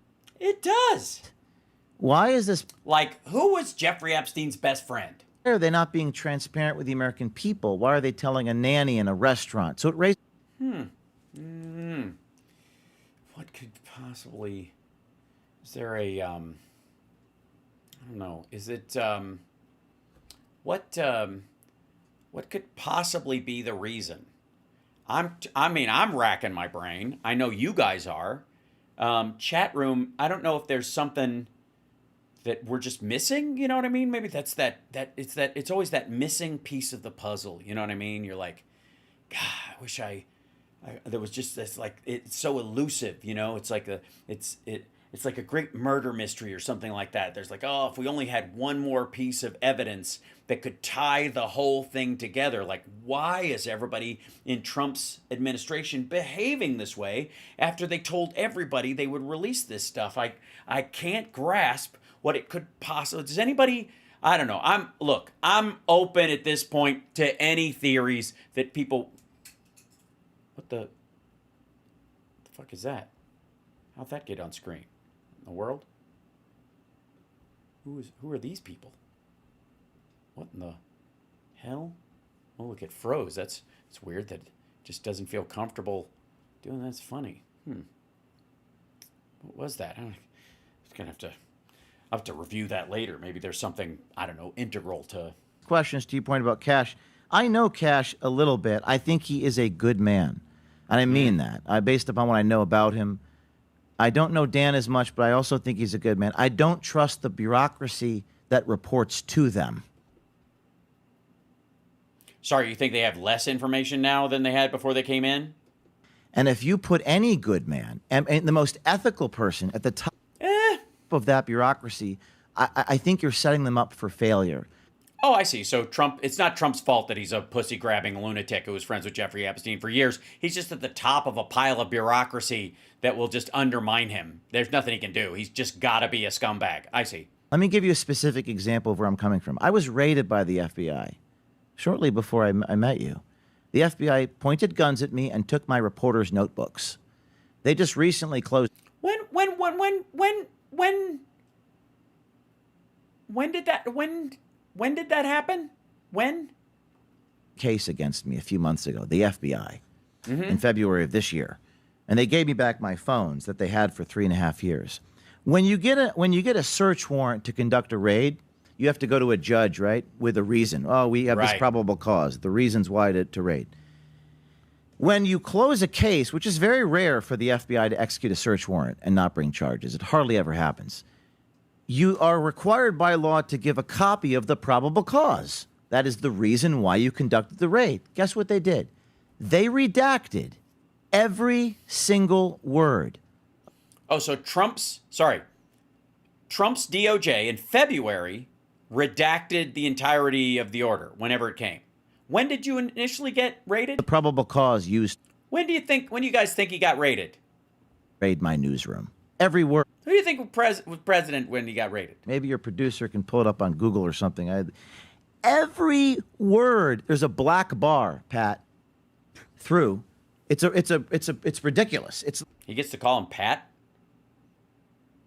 I mean, doesn't everybody else have to call him PBD or peanut butter dickhead? Black bars. And we're not talking about terrorists. We're not talking about Jeff Epstein. We're not talking about child molesters and drug traffickers. We're talking about James O'Keefe, the journalist. So if our FBI, our Attorney General's office, can't be transparent about why they raided a journalist's newsroom, why do we have any faith in the FBI? You mean Pam Bondi's DOJ, Donald Trump's DOJ? Because this is, again, they had already taken over at this point. You haven't just decided to call him, ask for an unredacted copy? To be transparent about these other. Sorry, Cash can't tell him to give you an unredacted copy? Why not? That's where I'm coming from on this. And is this in regard to the Ashley Biden diary, James? Correct. This is it, right? Because somebody contacted you and told them that they found the diary of the daughter of the President of the United States staying. Not the president. Bunch of stuff, and also claiming that her father showered her with her a candidate. Inappropriate ages, and then they raid your house. Correct. Yeah, it's an affidavit. It's my go down. Yes, this was before Biden was president, if I'm not mistaken. Paradise journalist detained, devices seized. This is not it, but it's on my X page. There's on page 47 of the affidavit. Every word is redacted. I mean, I was enraged. The American Civil Liberties Union, which is a liberal group, came to my defense. This is crazy. You take if another country like Ukraine or Russia or North Korea did, mainly Russia or North Korea, but sure, our State Department would. So my point is, I don't have a lot of faith in these institutions. I just don't. What do you think? So it doesn't matter who runs them, and so all of Trump's promises and the people he was going to put in there are total bullshit, and it doesn't matter that Kash Patel's in there. There's just too much bureaucracy, so they'll never be able to release these things, and it's largely because it's this giant pile of bureaucracy. It has nothing to do with the fact that Trump is all over the Epstein files. When they get in. That's what I want to know, because... Yeah, what happens? Why do they turn? Could it be reality, or could it be that they were always full of shit, and now they've got nothing? There it is right there. I apologize. I apologize. Could you just... I apologize. Interrupt. Is that real? That's a real document. Can you zoom in, please? Like what? It says probable cause justifying search of O'Keefe's person and premises. Every single word is redacted. They even redacted the footnote. So isn't this in 2019, 11/19/2019. See that over there, guys? You see that? And so this search warrant is from when Trump was in his 3rd year in office. And the return of it happened redacted in February of Trump's 2nd term. There's more of this. So it means they can do whatever they want. And they don't have to show you why they came in your house. It's literally Look at that. Look it's at a that. violation. Look at this. Look at this. The whole thing. Keep going, Rob. Like, okay, I see what they did going. there. Okay, wait. There's something unredacted. Read Yeah, the bottom. What's the bottom? Read What's the that. bottom? Based upon my this is an FBI agent. I have learned, among other things, that cell phones are capable of sending emails. Great. Are you kidding me? I'm No, shocked they didn't like- redact that. This is Like not Saturday the Night Live. aforementioned emails. And then it goes on to the rest of the affidavit. But the previous 3 pages are the probable cause. That is the justification for the raid against James O'Keefe. And James, if you don't mind, what were they looking for? Yeah, what were they looking for? They weren't looking for the diary. They already had it. Already had that.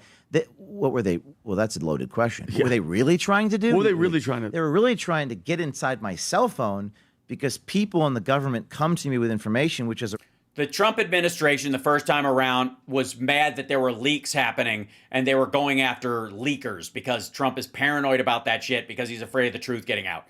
That's what it was.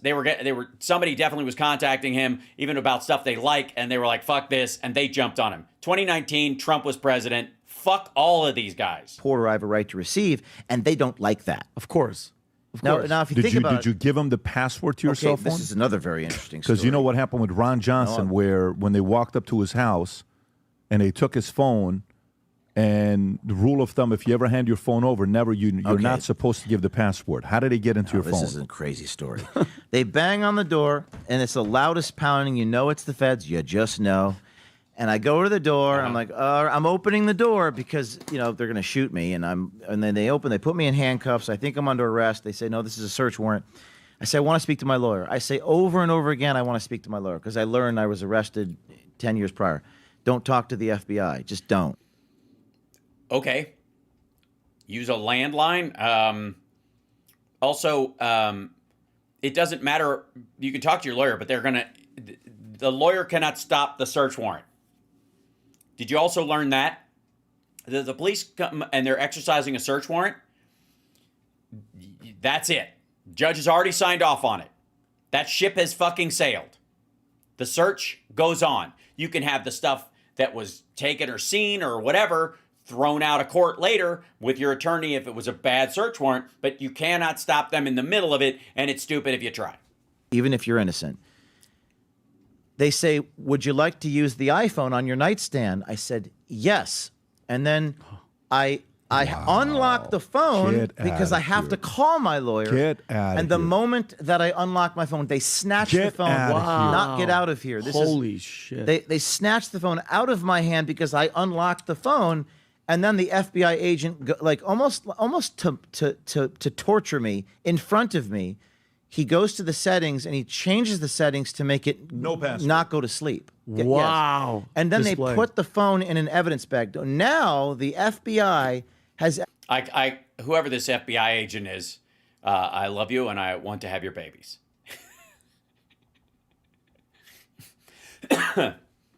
Access to all of my signal messages. Do you know what's in my signal messages? Attack plans? No, shit. All the people in the government that come to me with information. Wow. So the Yeah, that sounds Department like of something Justice, Donald this is Trump the would be Biden interested in department, or having. Oh, wait, the what? Sorry? It's the who? Hang on. It's who? that come to me with information. Wow. So the Department of Justice, this is the Biden department, or a month before Trump was elected in 2020. Yeah, so this would not be the very definition of not the Biden Justice Department. And this wasn't a month, well, I mean, maybe the search warrant afterward, but the affidavit was done in 2019.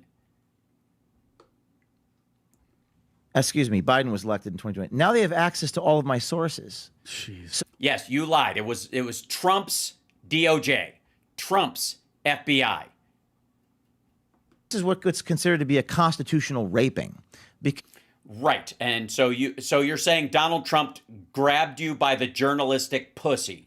The American Bill of Rights have special protections for reporters, and you're talking to the freedom of the press. I don't know that they. I don't think they thought of like reporters as kind of the gumshoe hat wearing press card guys of the future. only newsroom that has ever been raided by the FBI. We're the only ones that have ever been raided. And they did it just to get the information. Yeah, okay. As opposed to what? Just like tie you up and give you a noogie? So, what's behind all those black bars? The reason the Trump administration had for raiding your house? Leave confidential FBI informants. Of course. People who lied to the FBI to set me. Who work for you? So people who worked at Project Veritas and who informed on you? I could tell you so many war stories, guys, but you ask me questions about Cash and Dan Bongino. They're great guys. I think they mean well. Based on what? You put me in charge of the FBI, I wouldn't know what to do. I mean, how do you trust just like them bureaucracy like that? Where people behave that, by the way, that is totally illegal. Yeah, and it happened during the Trump administration. What's your point? You can't take a gun, point it against your forehead, and say, give me your reporter's notebooks. Sure you can. You just don't have to give it to them, and they can't shoot you for not doing it. If that happened in Eastern Europe, our State Department would be issuing sanctions against that country. No, the Biden State Department would. The Trump State Department would send them, I don't know, fucking fruits on dowels. But it happened in New York. Yeah, so guys, one question, James. So they promise all this. Day one, we're going to do this. Day one, we're going to do that. What do you... Oops. And now we've reached Vinny's sore spot. Happened, meaning they're in now. Donald Trump is the president. He's told them, go ahead, you guys do whatever you want. Go ahead. What? Who makes a... What? Who? What? Who? Huh? Bondi, a Dan Bongino, a Cash Patel, all of a sudden change their tunes and not release what we know. Because, James, at the end of the day, she even said... Tens of thousands, I'm assuming, James, is let's say 30,000 hours of grown men having sex with children. And James, I don't know if you're familiar, in the movie JFK, Jim Garrison says, and I quote, let justice... He's reading. Let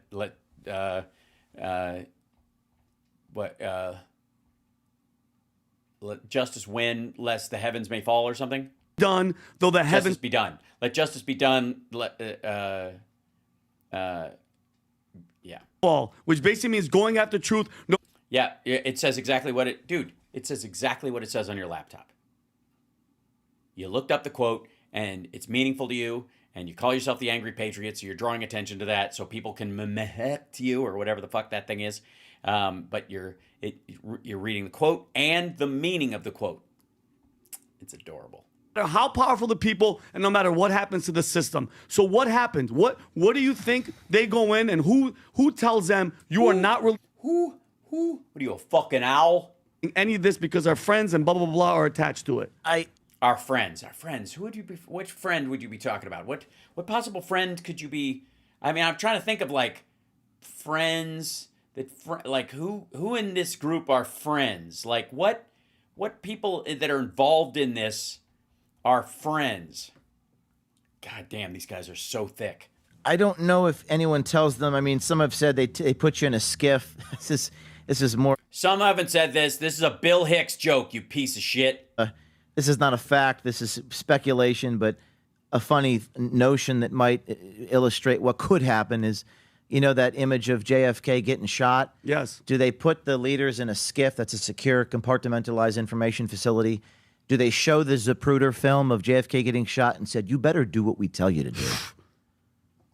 Well, they've already seen that. What he means is they show you the Kennedy assassination from an angle you've never seen before, and then get you to behave. That's a Bill Hicks line, and these assholes can't even do it justice. That could be you. No. Ouch. And you go, I'm the president of the United States. How about I kill you right now? SEAL Team 6, everybody get in here. These motherfuckers are in this room. This guy just threatened my life. Grab him and him and him and all these fuckers. I want them all on a black site tonight. We recorded this conversation, and fuck you. I'm not saying they did that to these gentlemen. Yeah, of course not. They wouldn't have to. They're just fucking liars. Actually, genuinely mean this. I've met Cash. I think he's a genuinely good man. Mm-hmm. I just don't. I think the system is institutionally corrupt. Yeah, it's institutionally corrupt, and that's why they show you the Zapruder film and threaten your life, and it's that kind of corruption as opposed to it's just busy work. I don't know. They make you go all these. They give you like top 10 things to chase down, and all of them are number ones out of 10, and one being the highest and not the lowest, which seems weird. But they're all important. They're all over my desk. I don't have time for the stuff I promised.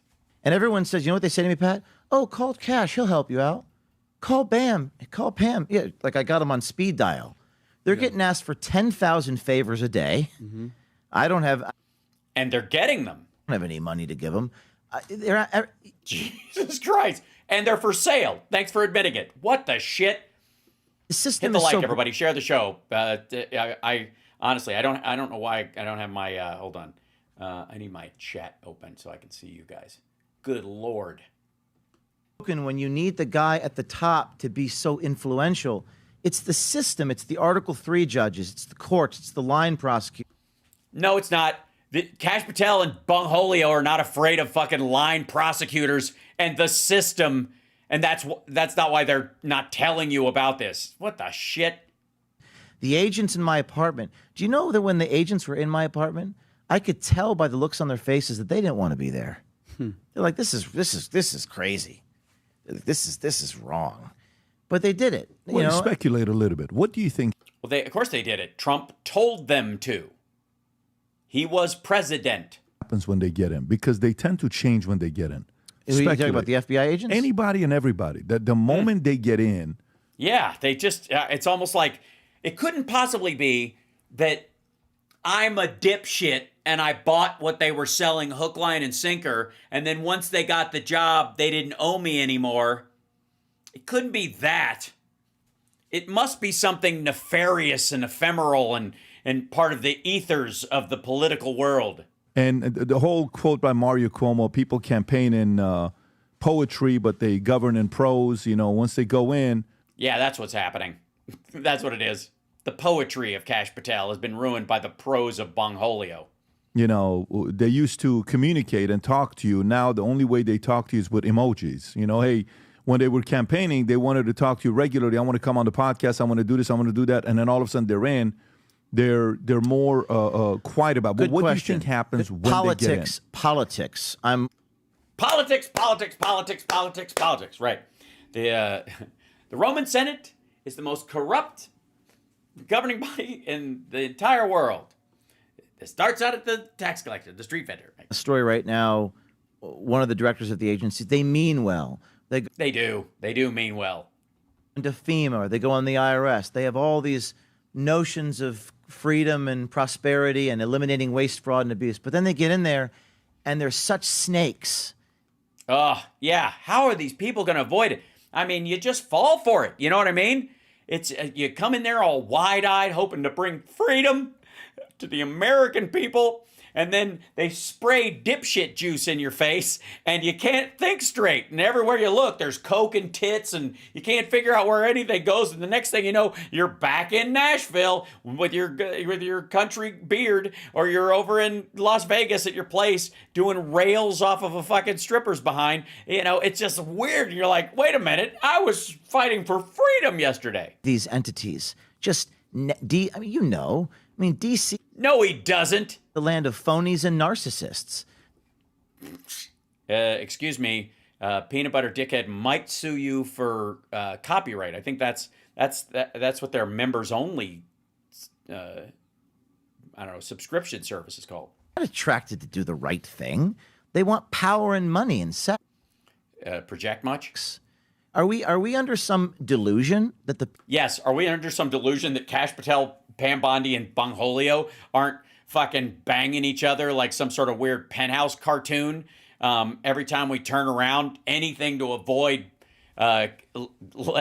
letting those who are servicing Jeffrey Epstein be brought to justice? People in Washington want something other than power and money and sex? What percentage of the people in Washington inside these agencies are actually there to do the right thing?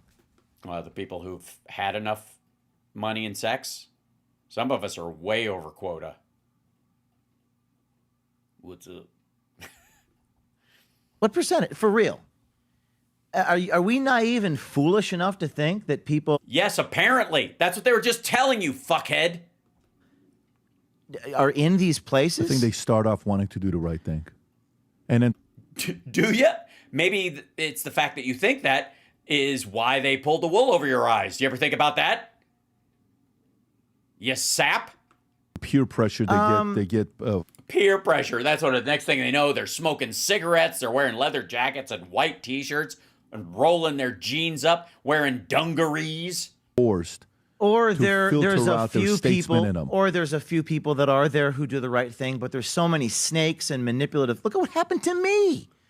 Look why I'm on your show. I started my own institution because I didn't want to be part of the snakes, and the snakes infiltrate. And I think in some regards it's human nature. Or everyone you hang around and work with are of a certain ilk and they suck. Maybe it's not humanity that has to carry this fucking burden. Maybe you're a shit judge of character. You're a liar surrounded by liars. You have managed to bullshit yourself, and you're at a wall where you've just reached the borderline of, if you take one step forward, you have to wake up to this fact, and you just can't do it. So you're moving the goalposts. And this is a really good question you're asking.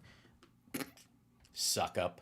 I'm learning in real time. I started an institution because I didn't trust institutions, and then I'm removed from my own institution by snake. And yet those other institutions you don't trust are going on all the time, and they manage to do real reporting and present facts and that kind of stuff. I mean, it's shit you don't like. I understand it's fake news to you because it makes your side look bad. Yeah. Hello, everyone. I'm James O'Keefe. This motherfucker, they put him on Minect. That's what this is. Like, this is this fucking weird cult they put together. So,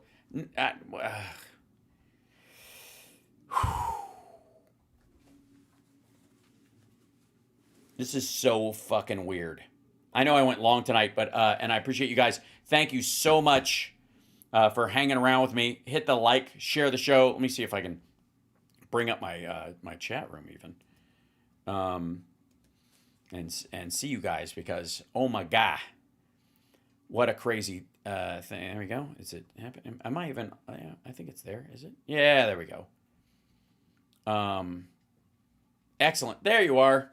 Yeah, I have to see it on another screen. I can look over here, but I don't see as much. Love you guys. I will see you guys tomorrow afternoon. And then, like I said, Wednesday, Thursday, Friday, I will be out. Saturday, I will have a show. I might do little posts and that kind of stuff, but I won't be doing regular shows at regular times anyways. I might do them at other times if we all decide we need a nap at our running around. Yeah. So I got to fly out tonight. Yeah, your flight? Yeah. Tonight, late. I leave it like it's a red eye. I fly in, pick up my kid, and fly back. So I'm doing that, and so I got to go do that. So anyways, love you guys. Take care of yourselves and take care of somebody else. And I will see you guys tomorrow. If I'm a little late or something, or I decide to do it a little bit early, I apologize. It should be on time. It should be regular. But again, anything can happen. I'll keep you guys posted. Wish me luck. We got through all that stuff, though. We covered it all, because it's the only place that it gets done. I'm just saying. Also, I think Liberal Dan is on, so let me go over and raid him on Twitch. Send you guys over there. Much love, and I'll see you guys tomorrow after I fly, like, I don't know, 12 hours round trip or some shit. You guys are awesome.